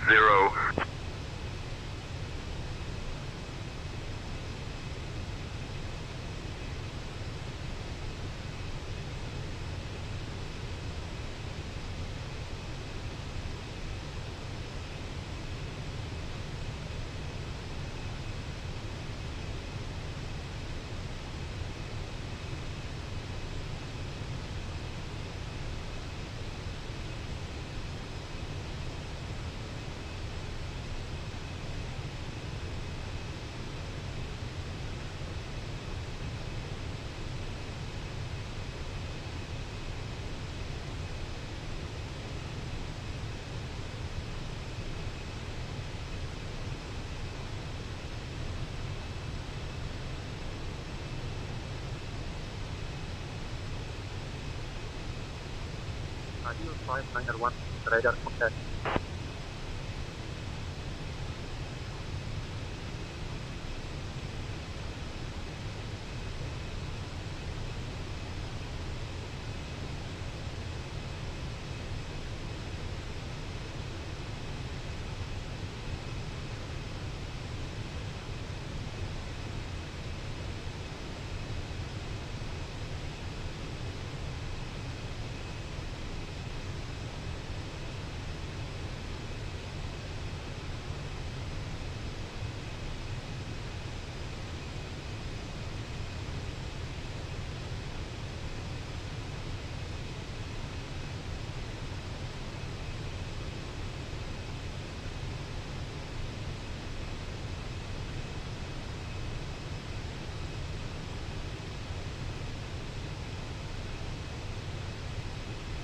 Arsenalina Kilo Charlie 1, 274.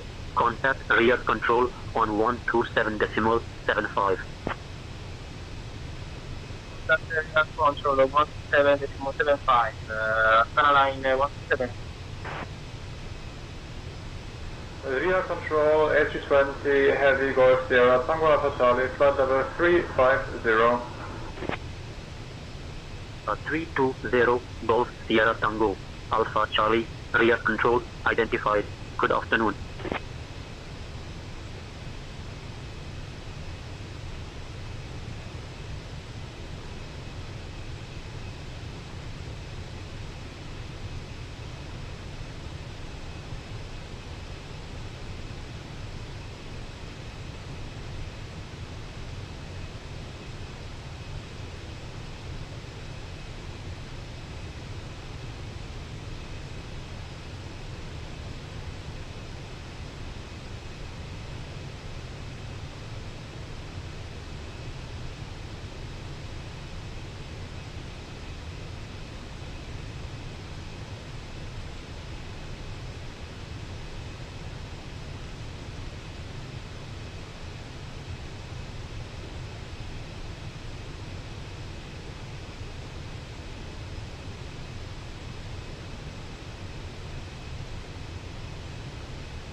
Al 971 Heavy, say position.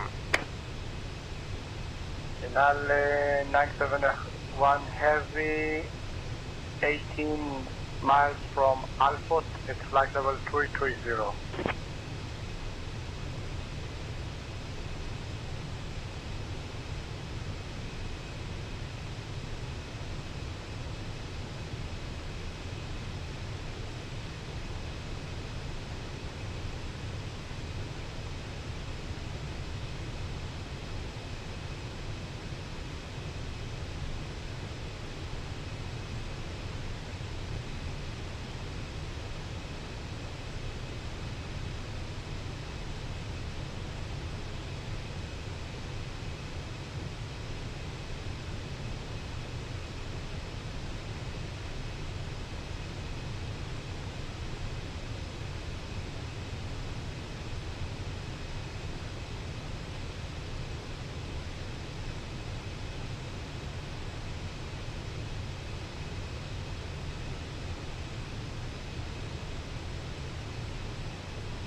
Jeddah Control, Adil 591, flight level 320. Adil 591, radar contact.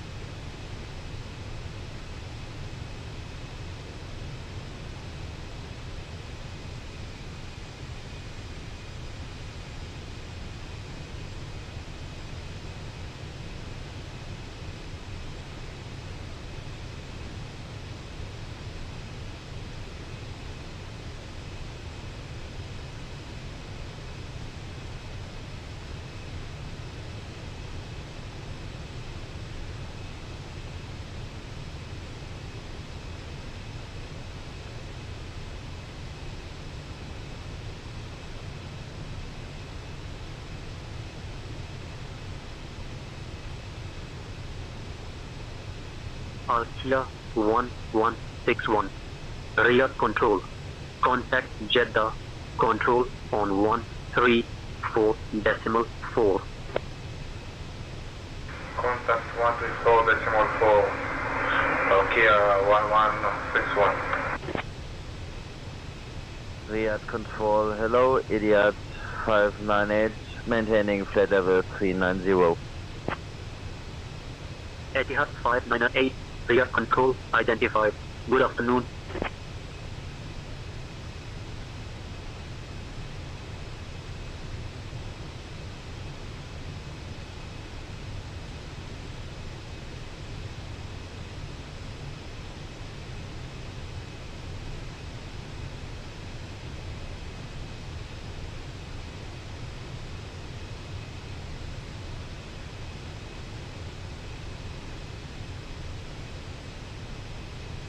Virtual 01, Riyadh Control, contact Jeddah Control on 134.3. Switching to Jeddah Control. Jeddah Control, Virtual 01, evening, maintaining flight level 360. Virtual 01, Jeddah Control identified. Good evening.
Deck Control, good evening.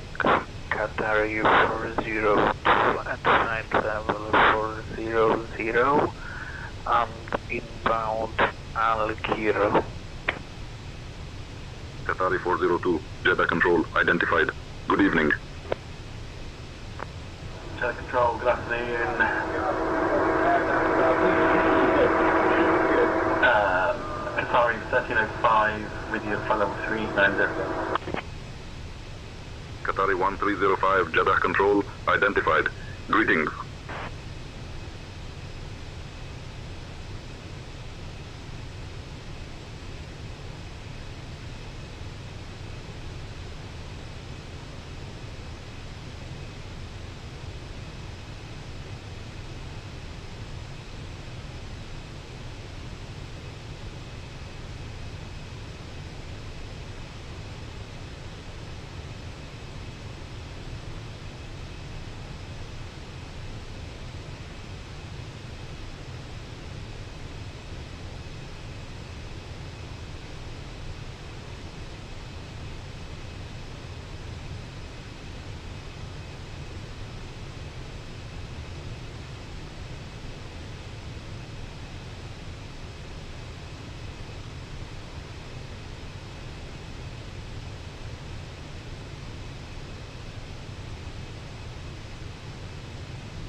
Riyadh Control, Egypt Air 9015, flight level 390.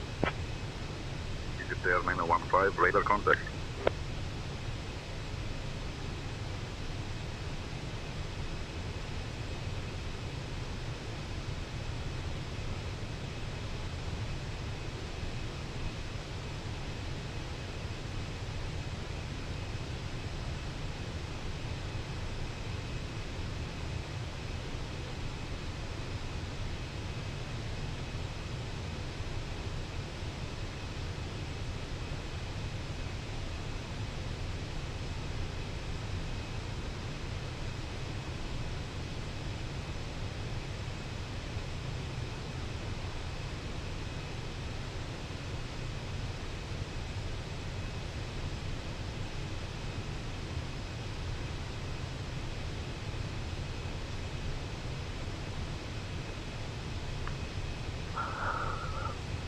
Jeddah Control, Saudi 909er at flight level 240.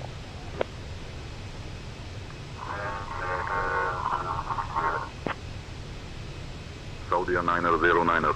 Contact Riyadh Control on 127.75.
Royal 11 Alpha, flight level 320. Royal 1 Alpha, Jeddah control identified. Good evening.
Egypt Air 48 Papa, Jeddah control, contact Riyadh control on 127 at the decimal CBC 5S. 127.75, Egypt Air 48 Papa.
Riyadh Control, Adil 608, flight level 320.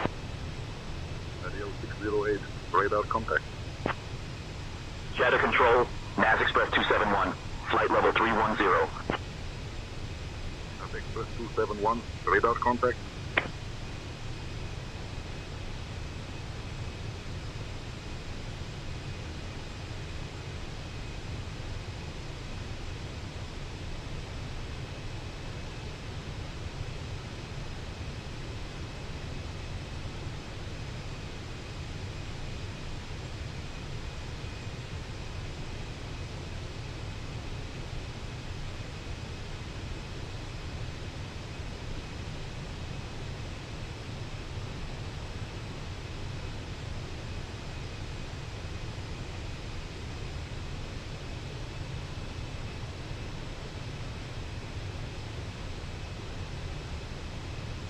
Skyhawk 123 Alpha Zulu, Jeddah Control, contact Riyadh Control on 127 decimal 710 5.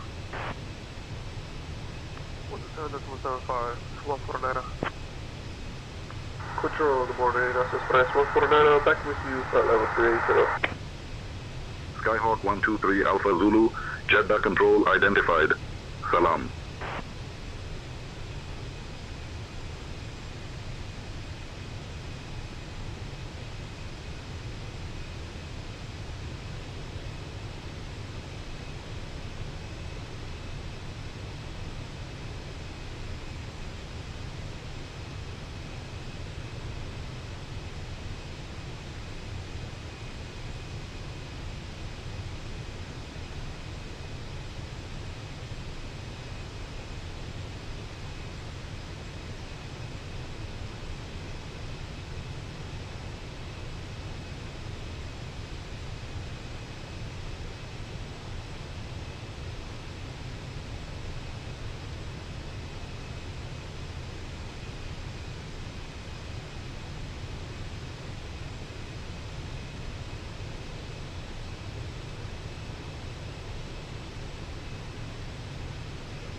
Virtual 001, contact Jeddah Control on 128.1. Switching to Jeddah Control on 128.1. Virtual 01.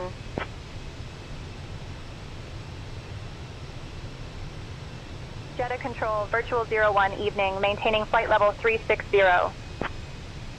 Virtual 01, Jeddah Control identified. Good evening.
Jeddah Control, Saudi 418, flight level 320.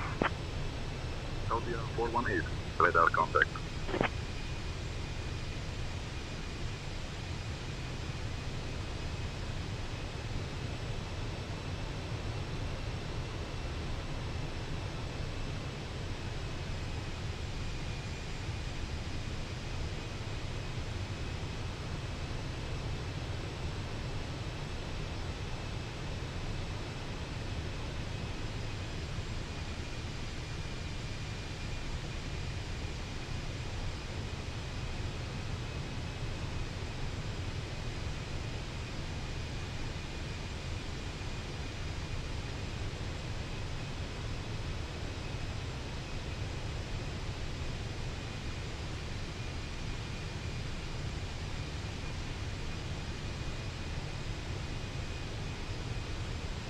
Data Control, Air France 662 Heavy, good evening, flight level 370.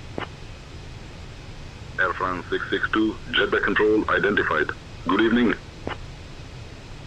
Skyways 4981, Jeddah Control, contact Riyadh Control on 127.75.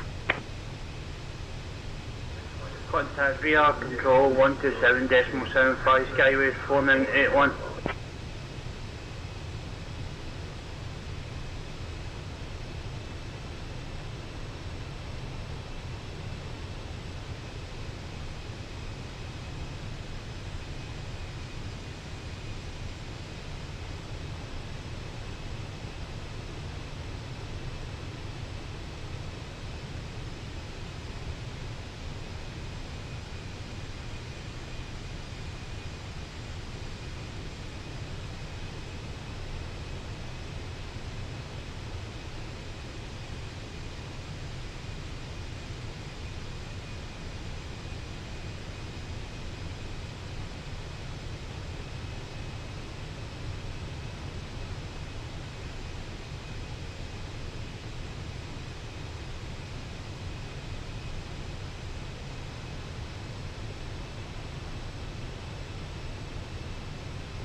Skyhawk 3 Alpha Zulu, descend altitude 4000.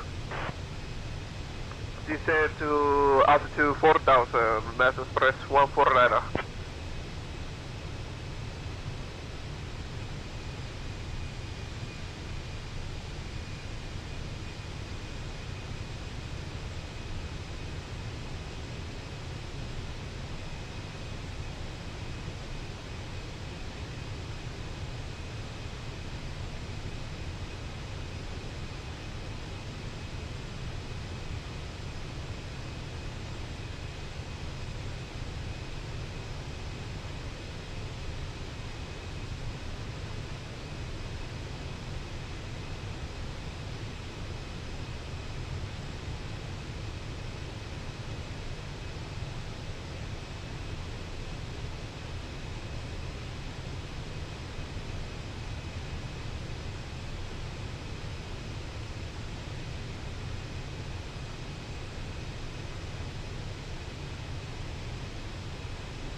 Jeddah Control. Egypt Air 9015, flight level 390. Egypt Air 9015, radar contact.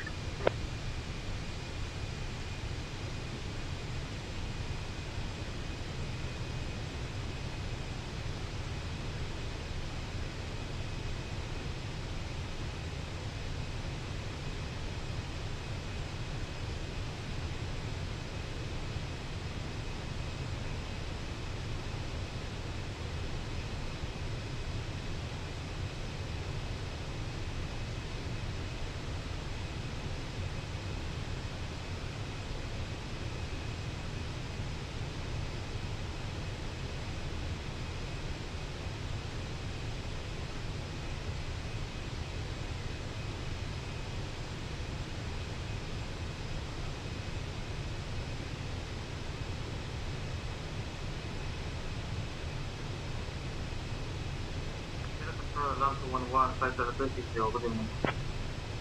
Hello 211, Jeddah Control identified. Good evening. Expect the Salah to Bravo arrival.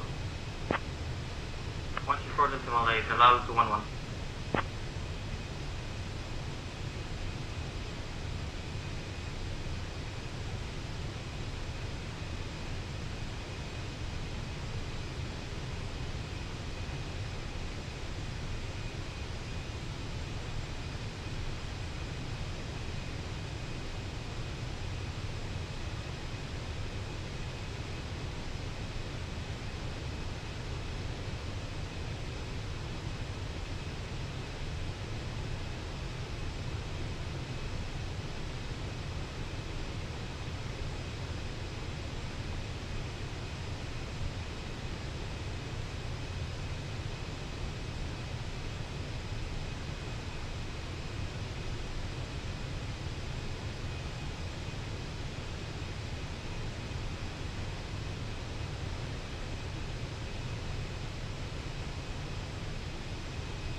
Virtual 01, Jeddah Control, contact Riyadh Control on 134.8.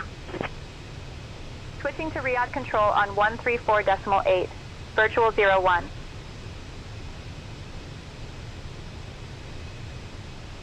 Riyadh Control, Virtual 01 evening, maintaining flight level 360. Virtual 01, Riyadh Control, identified. Good evening.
Virtual 01, Riyadh Control, contact Jeddah Control on 133.3.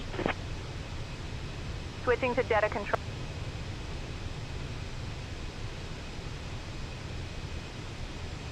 Jeddah Control, Virtual 01, good evening, maintaining flight level 360. Virtual 01, Jeddah Control identified. Good evening.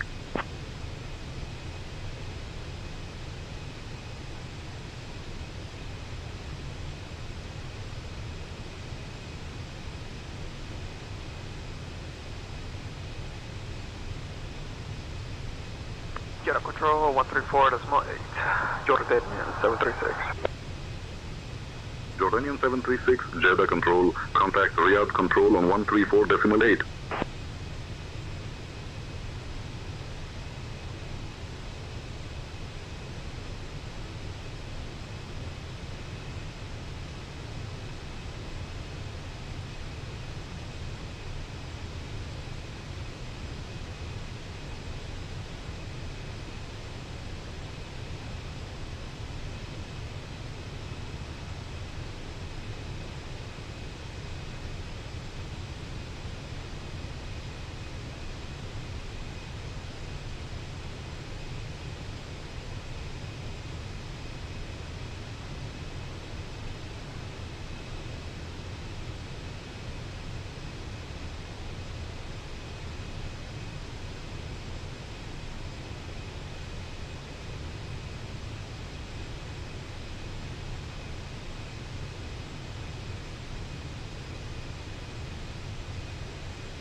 Virtual 01, Jeddah Control, contact Riyadh Control on 134.8.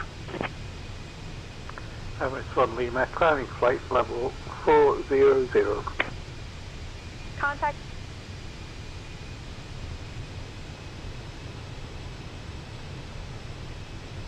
Riyadh Control, Virtual 01 evening, maintaining flight level 360. Virtual 01, Riyadh Control, identified. Good evening.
Riyadh Control, Egypt Air 9015, flight level 390.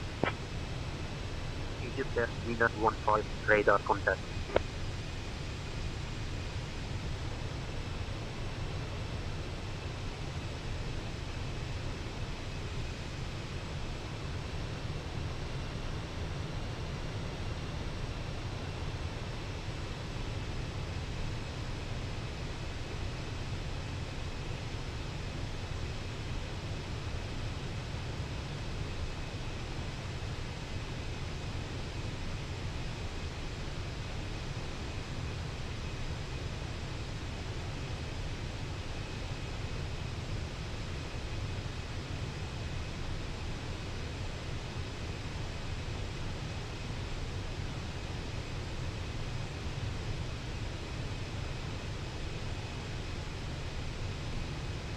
Riyadh Control, Air Cairo 433, flight level 320.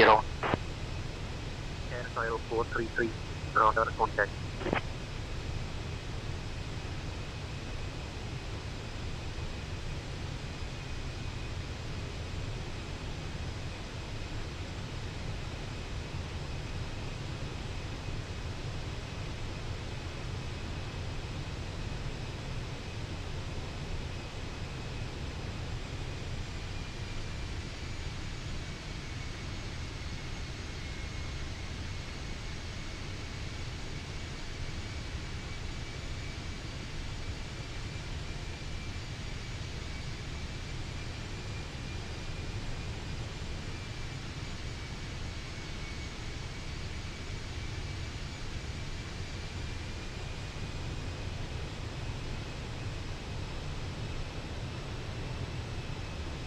I'm saying the altimeter. Or what is the altimeter? Emirates 215. Alternate airport is Abu Dhabi International Airport, ICAO code OMEA.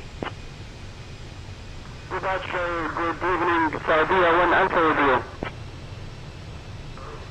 Then,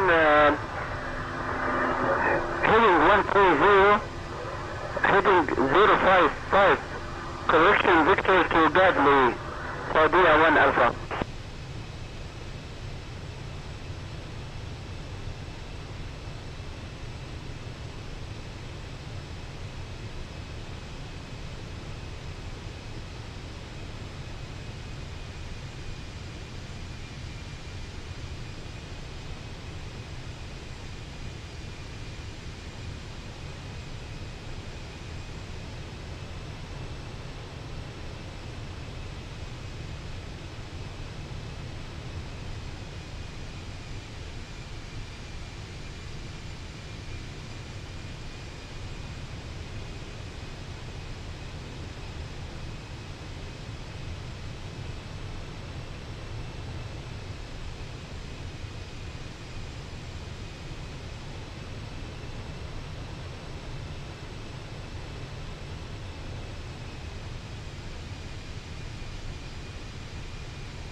Qatari 446.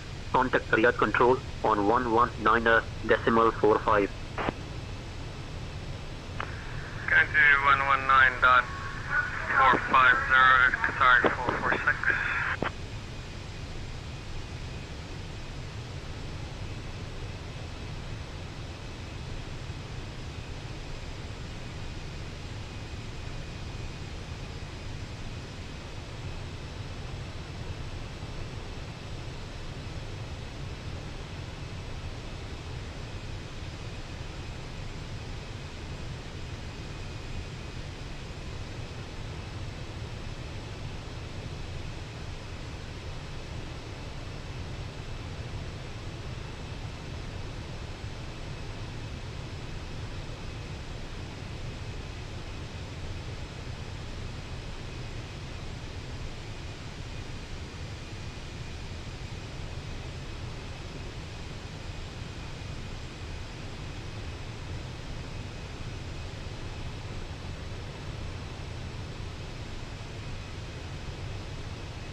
Virtual 01, Riyadh Control.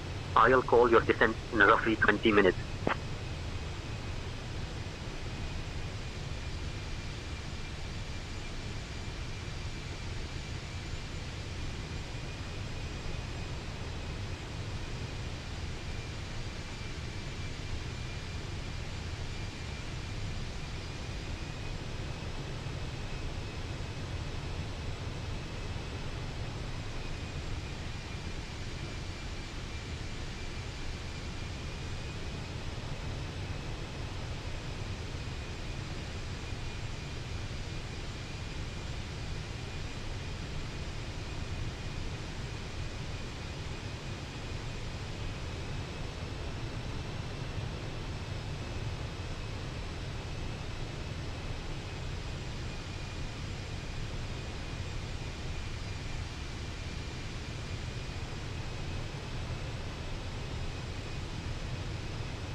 Riyadh Control, Jordanian 706, flight level 320.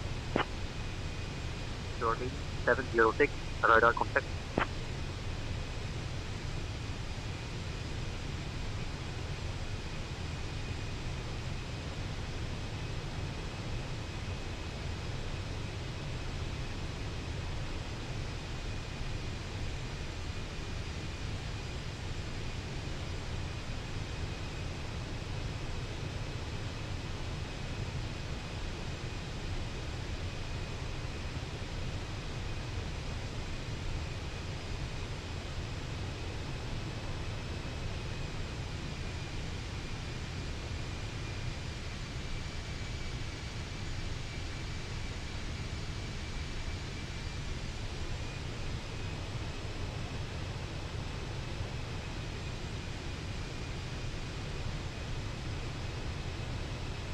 Emirates 2, Mike Juliet, contact Riyadh Control on 119.45.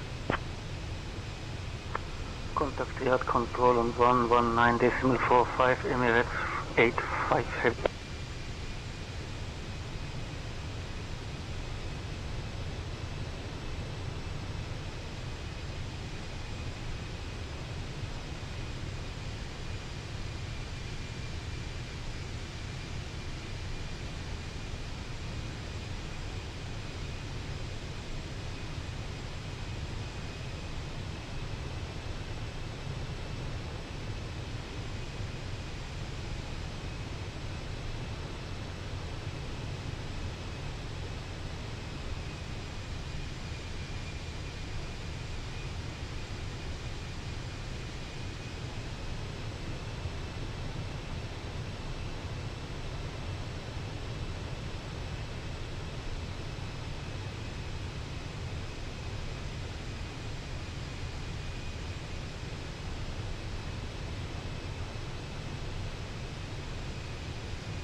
Virtual 01, Riyadh control. Contact Cairo control on 126.6. Switching to Cairo control on 126 decimal.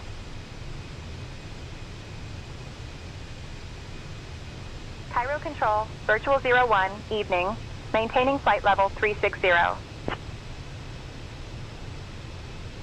Virtual 01, Cairo control, identified. Good evening.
Okay, I'm back.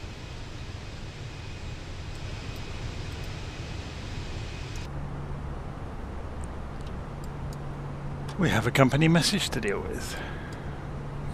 And I need to go and plug my laptop back in so I can monitor the live stream.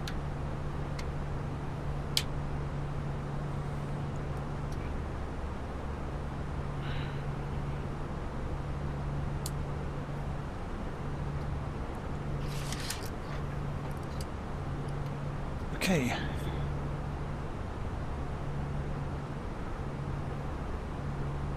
We are getting there.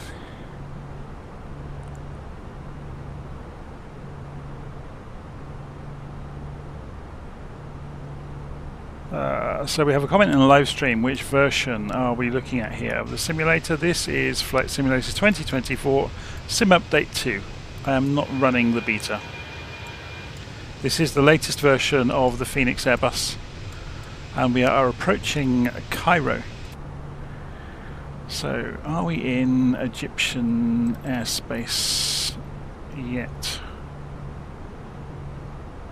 Window, open window layout, default. Let's go and catch up with SayIntentions. Cairo control, yes, we are already in Cairo control.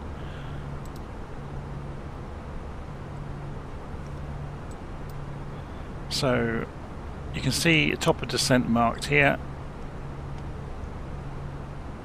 Okay, let's go deal with the company message on the system. So ATC communications, AOC, received messages, VFA ops. This will be the no ADC required. Oh, that's nice to know. Return. Go back to flight plan, so we don't have to go and put a time differential in, seeing as we're not flying this in real time.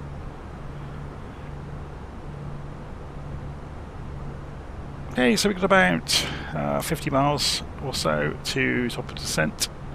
Let's go and refresh our memory of what we are doing when we get to the destination. So let's have a look at this over on Navigraph charts, which has got this bug where it doesn't render. So you can see there's our route across the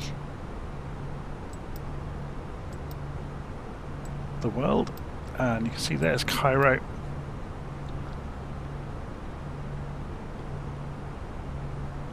Okay, so we don't have an approach, therefore we're going to have to follow instructions for descent, I guess. But normally you'd be looking at this, the whole 3-to-1 rule, so 36,000 feet. Let's go and find out the altitude of the airport. So wind, Center New Zealand 31. Wind is 1 knot. Center So New there Zealand, is no wind. 31 request arrival clearance into Cairo, please. We're just checking elevation of Cairo is 370 feet. 45 Center New Zealand 31. So I am guessing when we depart the Gison waypoint, well actually this is looking like we're going straight for CVO, and then we will vector. So there's no altitude targets. So, oh, there is actually, yes, there's a 9,000 feet target because of the airway we come in on. So if we go and turn on the, yeah, L677, it's 9,000 feet leading into the VOR, and then we'll take vectors. I'm guessing they'll put us out on a teardrop to come in runway 23 left, or that's what was on the departure. So I imagine after we come out here they'll vector us out on a reciprocal and then bring us in. We'll wait and see, shall we? So 23 left, let's go and look at Navigraph and go to the flight information. Runway 23 left, go and select ILS 23. Virtual 01, Cairo Control. When you're ready to begin your descent, descend flight level 260. Descending flight level 260, Virtual 001. Amanda, I'm going to take over communication now. Amanda, so I'm going to take over communication. I'll press the right button eventually, Amanda. Understood, Captain. I will inform the crew.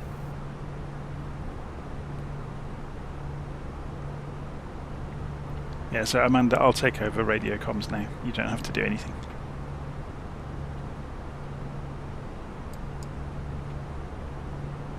All right, Jonathan, handing over the radio comms to you. Oh, okay, so we want to bring ourselves down to, what altitude did they say again? 260. So managed descent 260. It's interesting actually because Jasper 4, unable to provide traffic avoidance. Maintain VFR at or below 2,000 feet.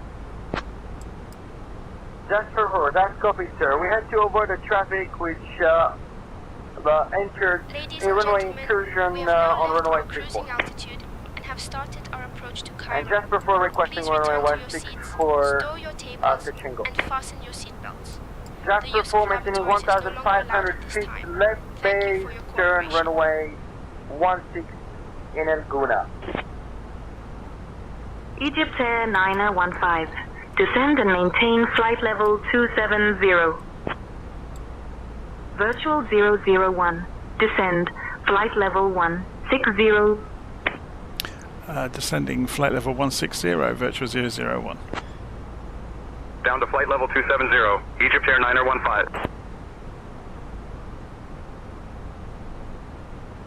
So we're only coming down at 1,000 feet a minute because we're coming down early. So we're below the descent profile, which does mean we'll get a nicer view on the way in. Virtual 001. Descend altitude 9,000. Descend altitude 9,000 feet of virtual 001. So they're allowing us all the way down. We'll have quite a picturesque view then of the, hopefully the pyramids on the way in. Let's go and have a look on the map and find out where they are in relation to our approach. So there's the airfield. Here's Cairo. I can never remember. Are they on the... down this southwestern corner, aren't they, the pyramids? They're not really marked on the map very well. Right, there's the necropolis.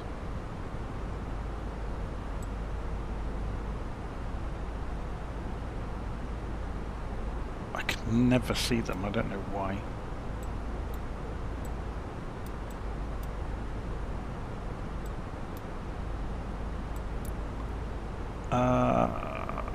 Giza, where are we?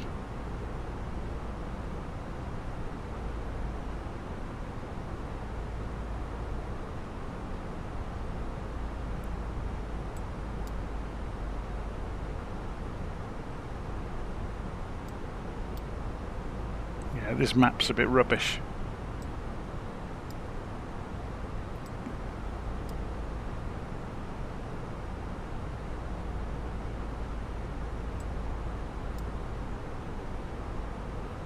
It's interesting, isn't it? They're not really marked in very well.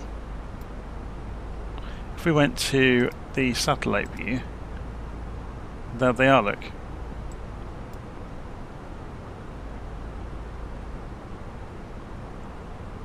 Virtual 001. Descend altitude 5,000.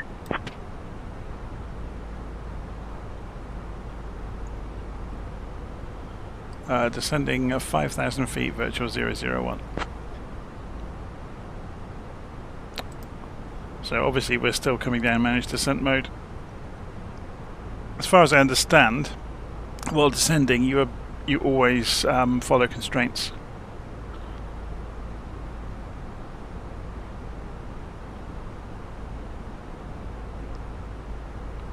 So we've gone a few minutes yet.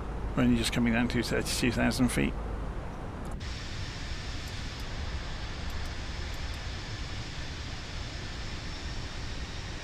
The landscape's amazing, isn't it?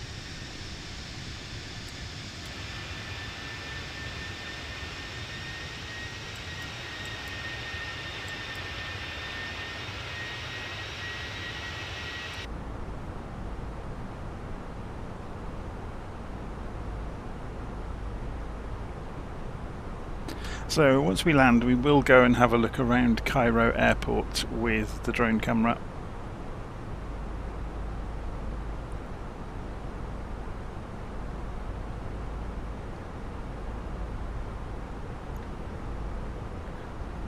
So we took off from the Inibuilds version of Doha and we are landing in the Orbx marketed version of Cairo.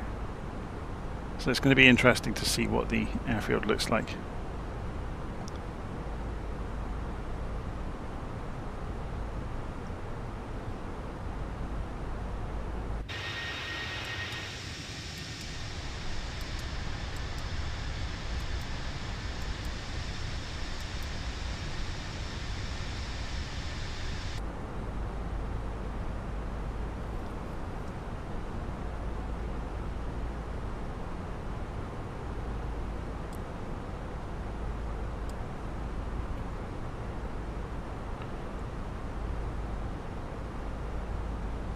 So we didn't have to do that.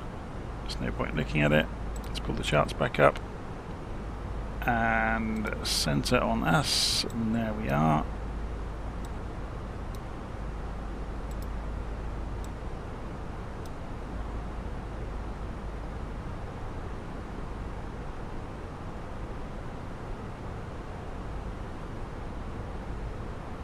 Make sure everything's looking good overhead. Looks fine so far.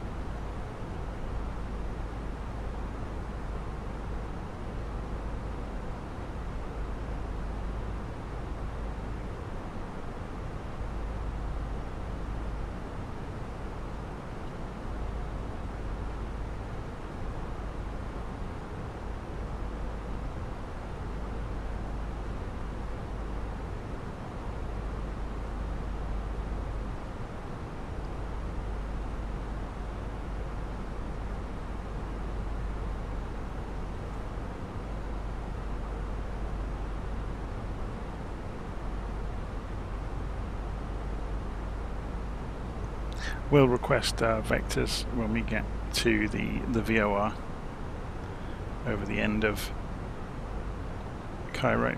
So we go and put this on low level IFR so we get a bit of a clearer view of what's going on. So we're just coming down here. We're going to come in over the top of Cairo at 9,000 feet according to the constraints. Let's see if that is still the case if we look here. We should be showing constraints. CVO. So the engines, now we've just caught up, look, with the profile. We just heard the engines die, so we're starting to drop. And the A320 will glide about 1,700 feet a minute in descent. Engines are idle.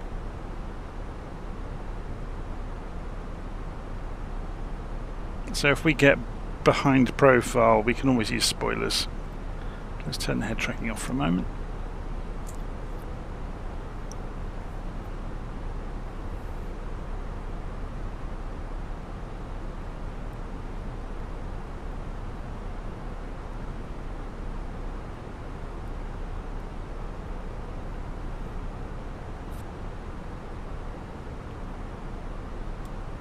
Qatari 1305. Contact Cairo approach on 119.05. 119.05, Qatari 1305.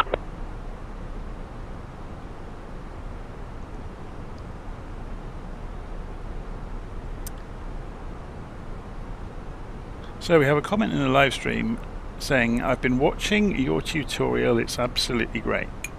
Tutorial for what? I've done some beginner's guides for lots of different aeroplanes. I don't go to too much depth usually. It's just enough that you can operate the aeroplane in a somewhat correct manner. Obviously there's layers and layers of knowledge, so the more you extend your own knowledge, then the more gaps you can fill in on the beginner's guides. Well, that's the intention anyway. I'm deliberately not showing you everything. Partly because I don't know everything, and partly because I don't think that if you go into too much depth, it becomes boring. So it's just like cliff notes. I think that's what they typically call them, isn't it? So let's drop this down to 40 miles now on the displays.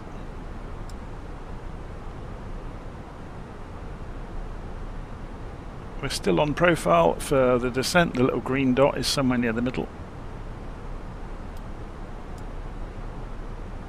So you've got some handy numbers over here to show you the maximum speed for each flap level. So we can use that as a reference guide as we bring the flaps down. Obviously we're targeting 250 knots because as we come through 10,000 feet altitude, civil aviation law across much of the world says that commercial traffic has to be 250 knots or less below 10,000 feet altitude above sea level. There's also some conventions around use of lights, so we're slowly creeping up on the speed look. So you would imagine it will be adjusting pitch to control that.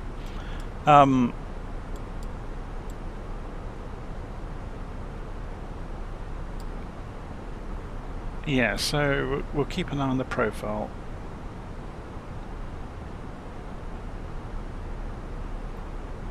So as I mentioned, looking at the flight plan, so we're coming in straight over the top and then direct 23 left. So rather than it actually saying direct, what we're going to do once we get to the VOR, so we're going to fly directly overhead, CVO, and then we're going to, unless I accidentally go and move Navigraph around, which I still have done, look. It's a real so-and-so, it really is. There we go. Yeah, we'll request vectors. If we request vectors from Gison, that will give us some time to react. Cairo Control, Egypt Air 647, flight level 170. Egypt Air 647, radar contact. Coming down to 20,000 feet.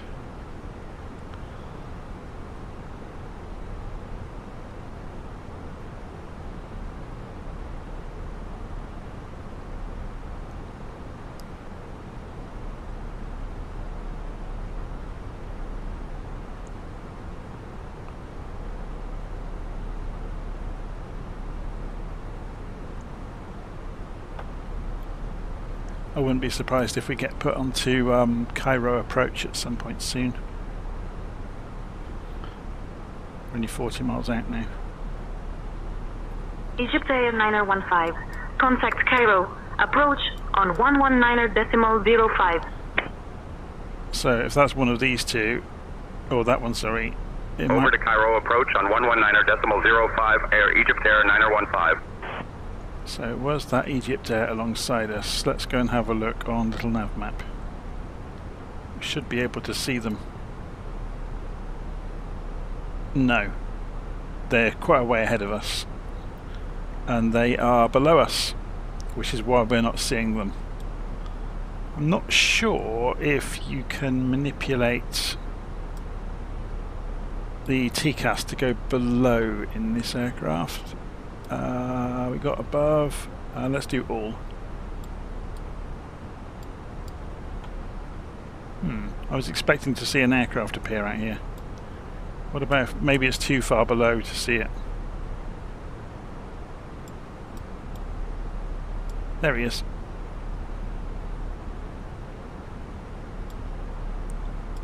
So I'll put this back on all for the moment.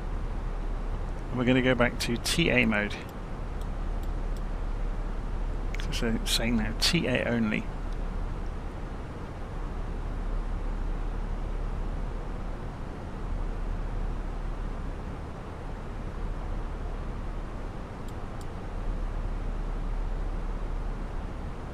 Dropping down to 17,000 feet. I'm not sure what the transition altitude is at Cairo. Let's go and see if we can find it out from the little nav map. Oh, there you go, transition altitude. I can't even speak this evening. Transition altitude, 4,500 feet. And it would pay, wouldn't it, to go and find out what the barometric pressure is then. So when we do that, weather at Cairo, 1006 hectopascals. Let's go and have a look in the aeroplane, and this is set to use hectopascals, so 1006 when... Virtual 001. Contact Cairo. Approach on 119.05. Contacting Cairo approach 119.05, virtual 001. Good day. Cairo approach, virtual 001 with you 15,000 feet, descending to 5,000 feet, going towards the VOR overhead. Cairo will be requesting vectors soon.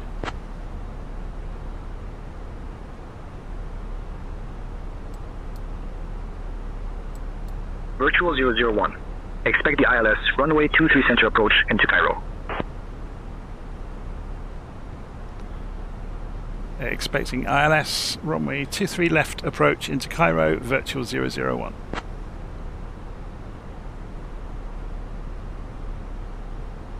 So we're falling behind the descent profile. So I'm going to throw the spoilers out for a bit. So you can see speed brakes are out.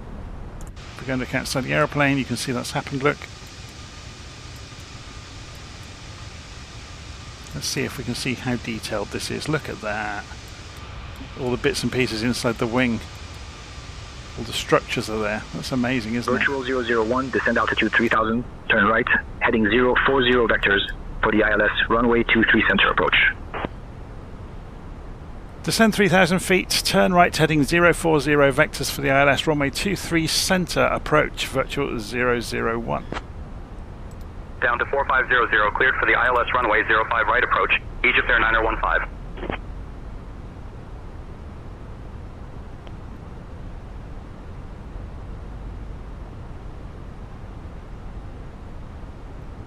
Egypt Air 9015, contact Cairo Tower on 118.1. Over to Cairo Tower on 118.1, Egypt Air 9015. So I just told you to do a descent direct for 3,000 feet now. We're at 12,000. So we've gone through the barometric pressure now. So we need to go and switch over, and we said the barometric pressure was 1006. Let's go and correct that then, so we get an accurate altitude reading for the local area. There we go. So 23 center we're going for. So let's go and correct that on here. So we'll clear that. We'll go to the performance data, which we haven't done yet. Next phase, sorry, QNH 1006. Temperature 28 degrees centigrade. Wind 320 at 7.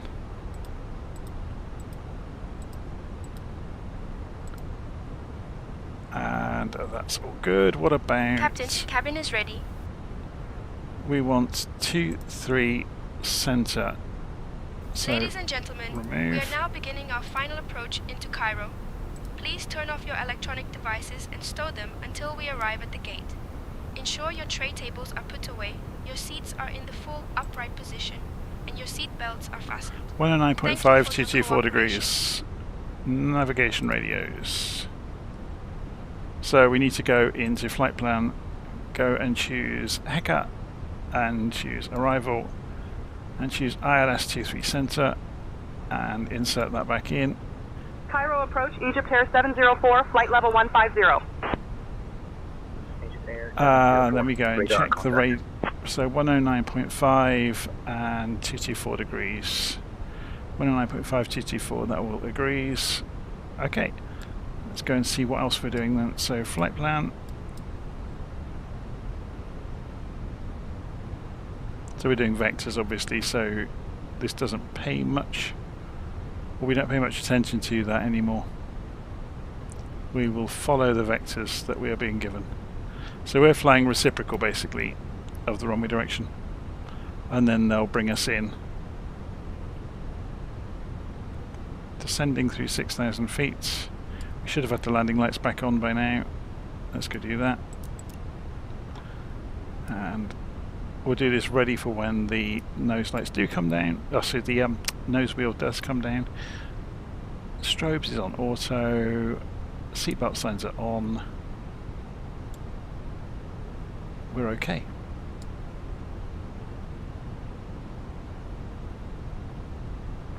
Bring the range down. Virtual 001, turn left, heading 315. Turning left, heading 315, virtual 001.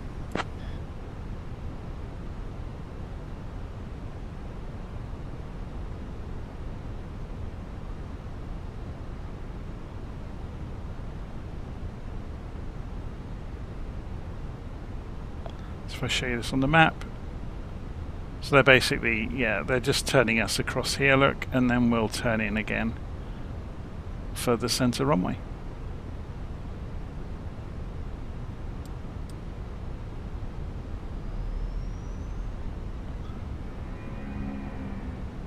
So we'll get ready with 2,500. Virtual 001, turn left, heading 295. Turning left 2905, virtual 001.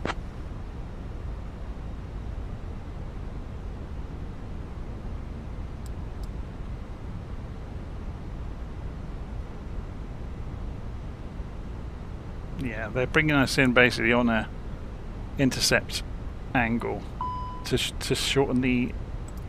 Virtual 001, proceed direct, Charlie India 23, Charlie. Descend altitude 2000 until established on the localizer. Cleared for the ILS runway 23 center approach. Charlie India 23 Charlie. Okay. Just looking at the flight plan here, obviously it makes no sense, so we're going to do that. Whoa, flight plan.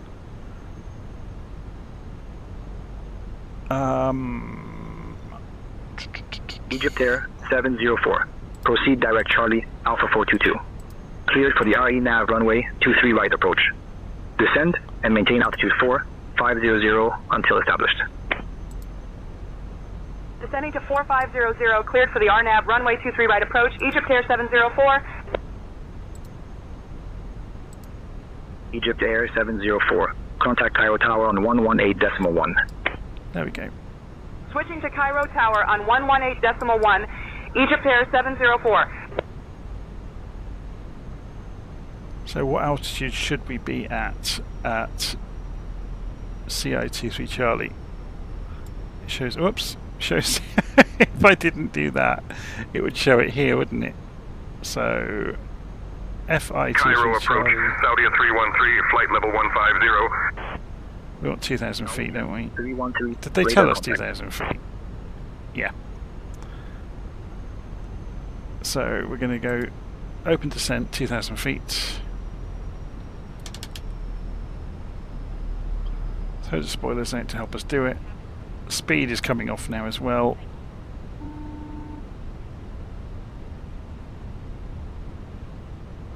So we're down below 240 knots, so you can see 230 we can go for flaps 1, which we're doing.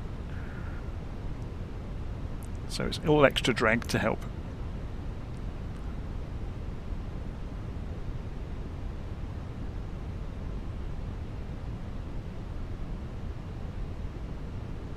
Not descending very quickly, but it'll be fine.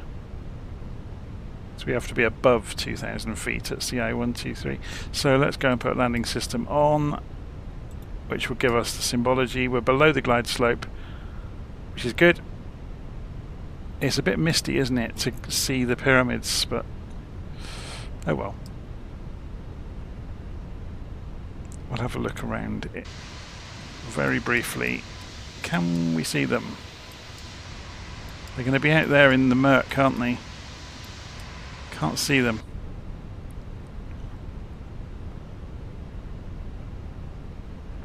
Virtual 001. Contact Cairo Tower on 118.1. They would be the opposite side. Contacting Cairo Tower 118.1, Virtual 001, good day. Cairo Tower, Virtual 001, on approach, runway 23 center.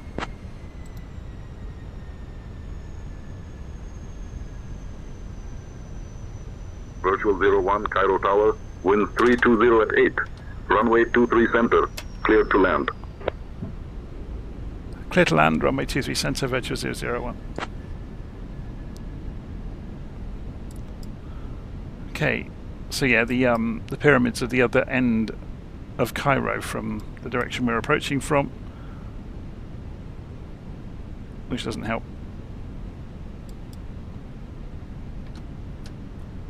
Full flaps. Get down. Spoilers up.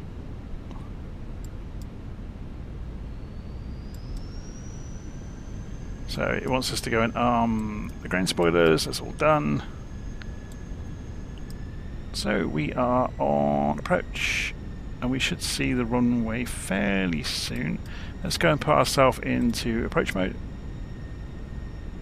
We can then engage both autopilots, which will give us Cat 3 dual, which looks like we might need in these conditions.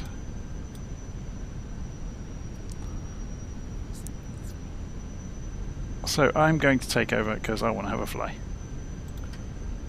So forget all about. That's just warning that I've gone and disabled the autopilot. So this is me now. You can see I'm flying the airplane.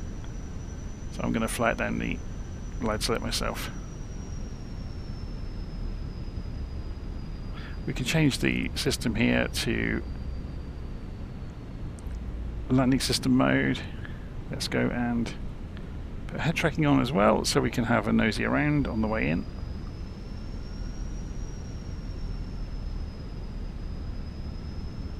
So we're a bit low.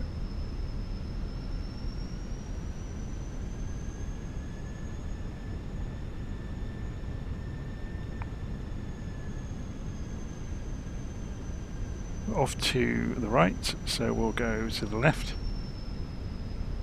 Yeah, the wind is gusting a little bit. 1,000.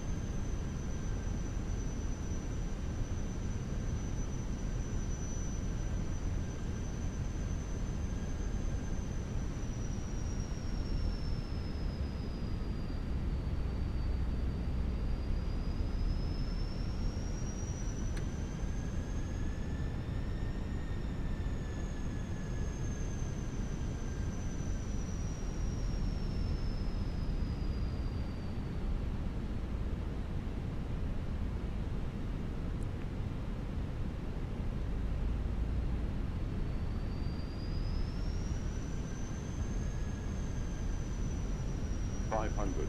There's the runway. We're a little bit high. God, it really is misty, isn't it?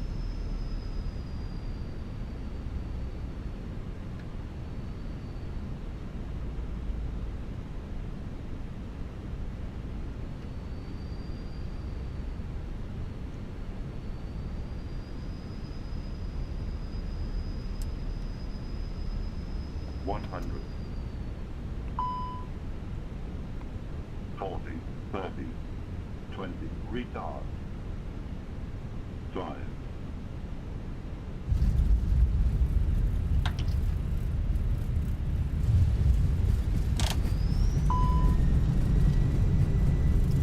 That's the reverse is kicking in.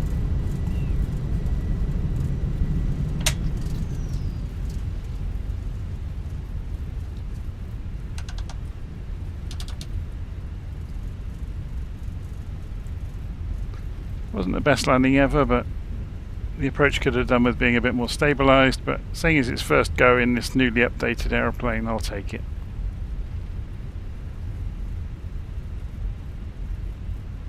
Virtual 001, welcome to Cairo. Contact ground on 120.4.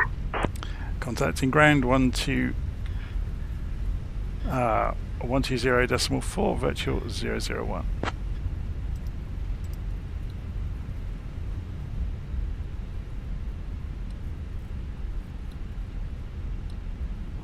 Cairo ground, virtual 001, just exiting runway 23 centre. There's a step here, look. We've just gone up it. Ladies and gentlemen, we have just landed at Cairo International Airport. Our flight number is VFA 001 and we have arrived from Hamad International Airport. Cairo ground, time in Cairo taxi to is C5 5:55 via p.m. Tango 3, Please remain Tango, seated until we Juliet. reach our final Good parking day. position. Thank you for flying with us today. Did you know that Cairo is home to the Great Pyramids of Giza, one of the 7 wonders of the ancient world? Also, it's the largest city in the Arab world. Taxi to C5 via Tango 3, Tango, Juliet, virtual 001. Let's go and have a look on the map. Stay. So we need an airport map. C5 is going to be over here somewhere, isn't it? So let's go, and there's better charts than this. If we go information for Heka, go to taxi, and we want the parking stand coordinate chart. Walker 2469, ready for departure wrong on one. the 05 right. Parking stands, that's the one we meant. 2469, you are on ground frequency. Contact tower on 118.1 for departure clearance. Okay, those are all echo. Where's C5's over here on the cargo area. That makes no sense. Taxi to C5 via Tango 3. So we have come in. Let me show this. Oh, we can't show that as a superimposed chart. Okay. So whereabouts are we on the airport? We've just come off here.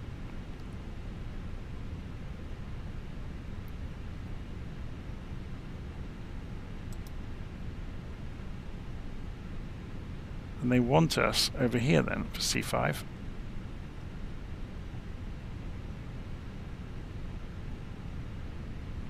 So immediate right turn, Tango, Juliet.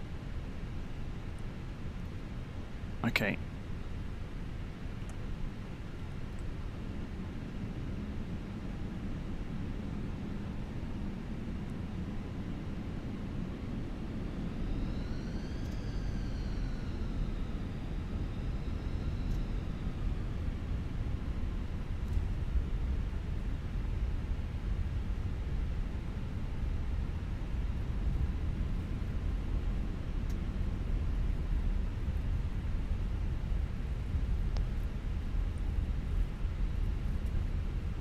What I'll do, once we parked up, I'll get rid of the weather so we can see the airport clearly.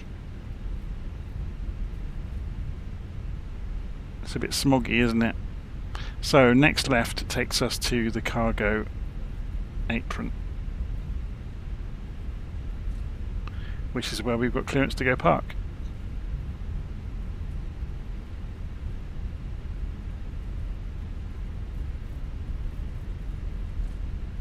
where that plane is over there.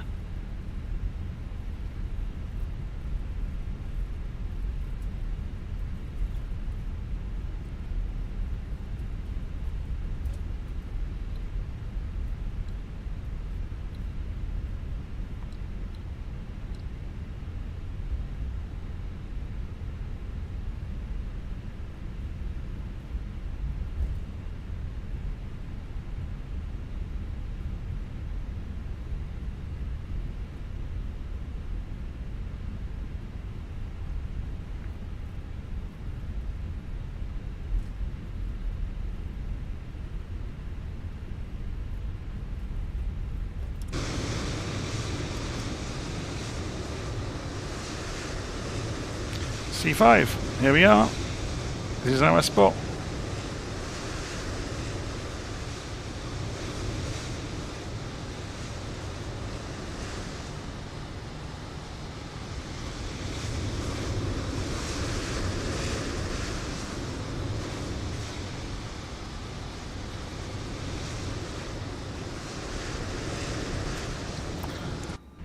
Okay, so we're on the blocks.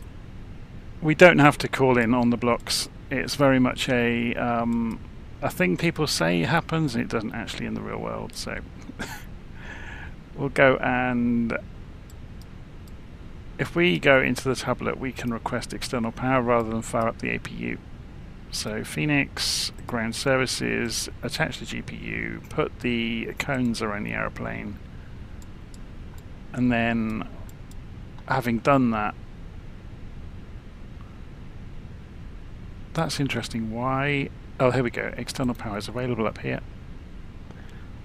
So having done that, we can go and pull the engines.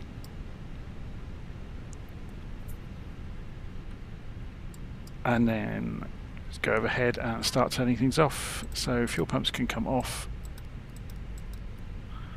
And the cruise supply can come off. The ADIAS system can come off now. The emergency lights can go off. All of the normal lights can come off. Now we've already done the rest of the lights. It's all good. Nav lights can come off. Now, because we're on a cargo stand, I don't know why they've put us on a cargo stand. That means we're probably going to want some... Yep, engines are wound down. If we go and have a look outside, they're just gently spinning down, look. So we should be able to commence deboarding, deboard. So then we can go left door and left Cairo stairs. ground, Lufthansa 016, request IFR to Jeddah. So there's our stairs. I'll grab the paperwork. Let the passengers out. Jeddah has fired. Departure on 23, right, initial climb 4000, departure on 119. Oh, we're more or less there, really. Walk 2537. I mean, okay, we can turn it off back down to cold and dark, but I don't think they normally would do that straight away. You'd wait until the passengers are off. So there we go, we've arrived at Cairo. So what we're going to do next to complete this journey then, oh look, we've got the passenger doors are opening around the aeroplane. I wonder why this has rotated, it shouldn't have done. Ground, Egypt Air 704, taxi to the ramp. Just trying to remember what the keys are to rotate the views. Taxi to parking via Alpha 2. Alpha, Juliet, Sierra, Yankee. Alpha 2, Alpha Juliet, Sierra, Yankee, Egypt Air 704. What are the keys to rotate the camera? Nope, not that.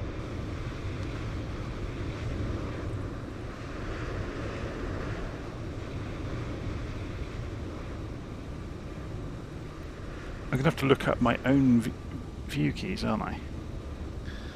On my own reference sheet, which is in the instructions I've written up for this aeroplane. So rotation, rotate, JKLI, rotation, shift JLIK, Yeah, but how do you... What I'm looking at is... Yeah, I haven't... The camera is tipped over. This is a long-standing bug. We can get around it.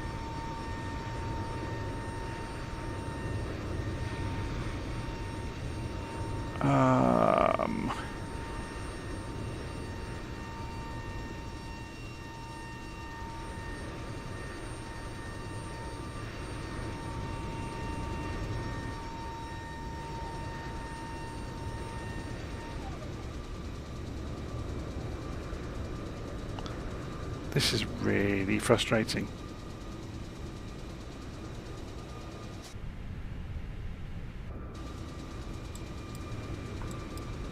I'm trying to remember. Ground, Emirates 926 Super, request taxi for departure. Emirates 9. What keys do you press to rotate the camera?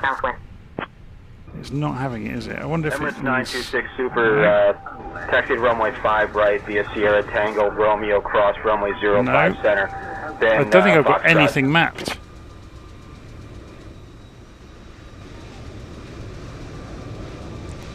Super frustrating. I can't get the camera to rotate.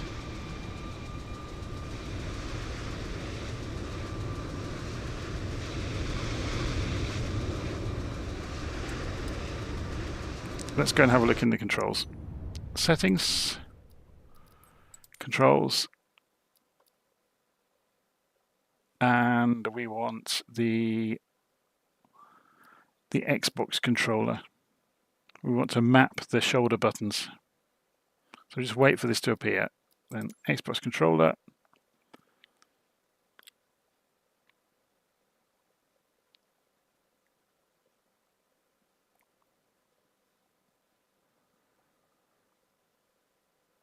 And we will search by input. What's on that at the moment? Oh my word.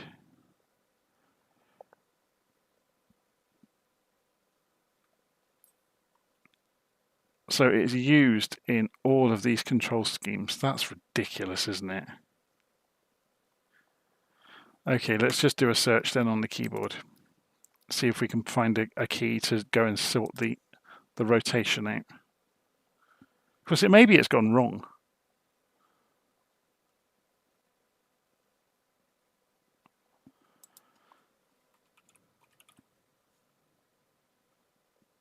No, there's no keys bound to the rotating. Now, I think it's the Z axis. That'd be the axis straight through you, wouldn't it?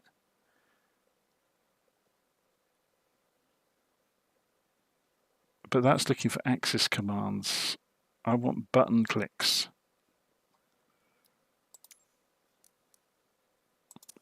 Oh, this is super frustrating.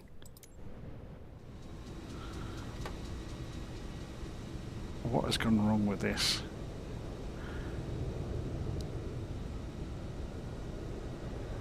Yeah, I think the simulator's actually broken, you know.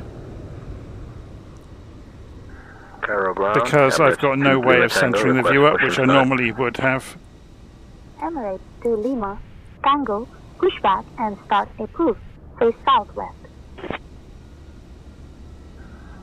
Cairo ground, request push and start.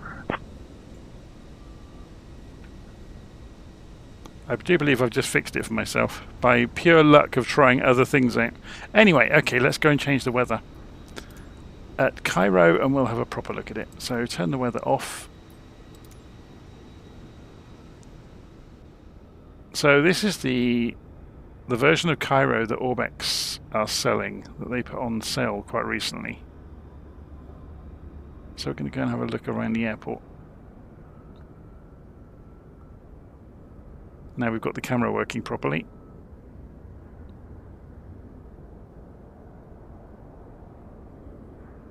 Looks amazing, doesn't it?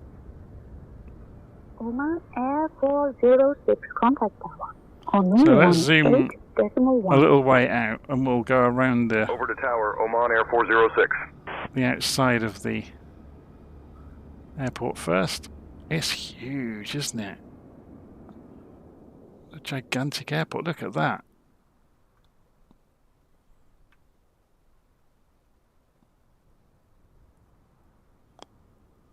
So we parked in kind of quite a quiet little corner of the airfield.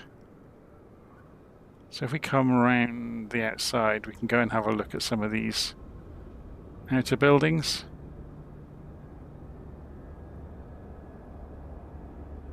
And then we'll go over closer to the terminals and have a look around inside them. There's lots and lots of furniture around the place, isn't there? It looks amazing. It's a blast fence. Lots of discarded coaches and trolleys and stairs. And so here's the main terminal complex. And they appear to have like a highly stylized hieroglyphic kind of or geometric patterns. Ground Saudi 313, taxi to the gate.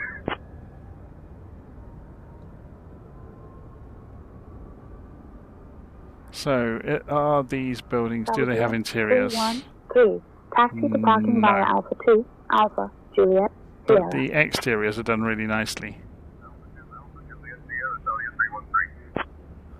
See, now I'm wondering, looking at that, if there's two sceneries here. Cairo ground, Qatari 76 Quebec, requesting pushback and engine start. We have information. India.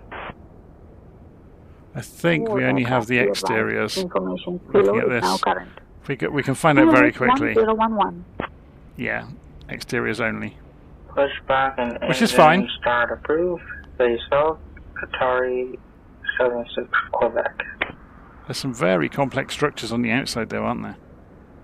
Nilebird 331 request push and start. Nilebird 331 pushback approved. Pushback and start approved. Nilebird 331. So I'm guessing this is drop-off area for the terminals.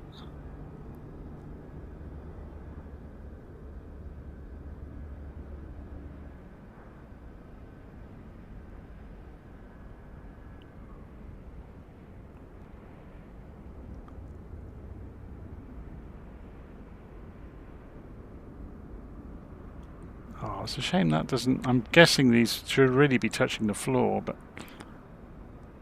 Yeah, this is where I'm wondering, look, that looks like two different sceneries, one on top of the other.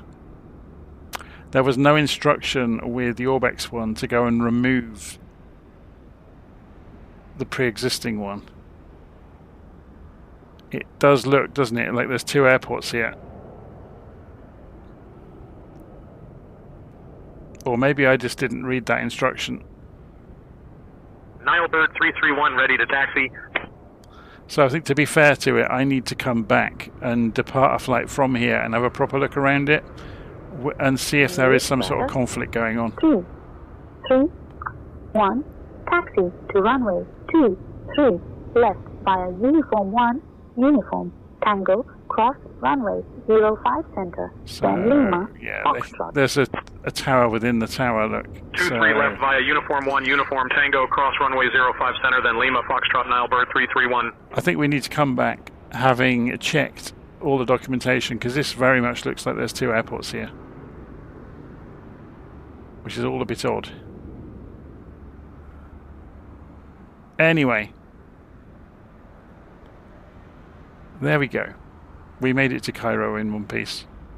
We will return and have a second look at Cairo though, because this isn't fair, because it very much does look like we've got two airports here. One on top of the other.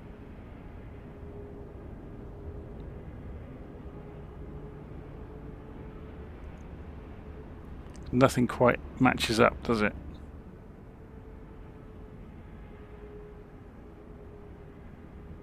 It's starting to stutter as well, which is usually a good sign of that as well.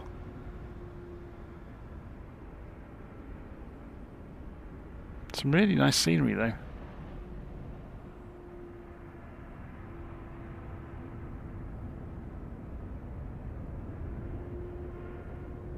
So you can hear some of the aeroplanes that SayIntentions is animating around the place for us.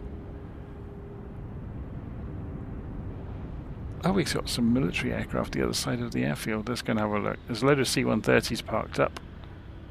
Anything else? Or is it just C-130s at Cairo?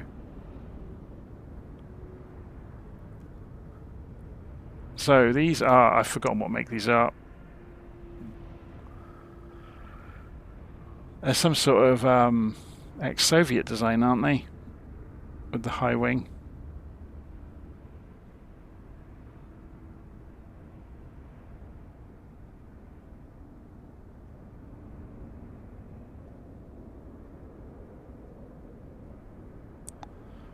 Okay, so I'm going to leave it there for the evening because I'm super tired anyway.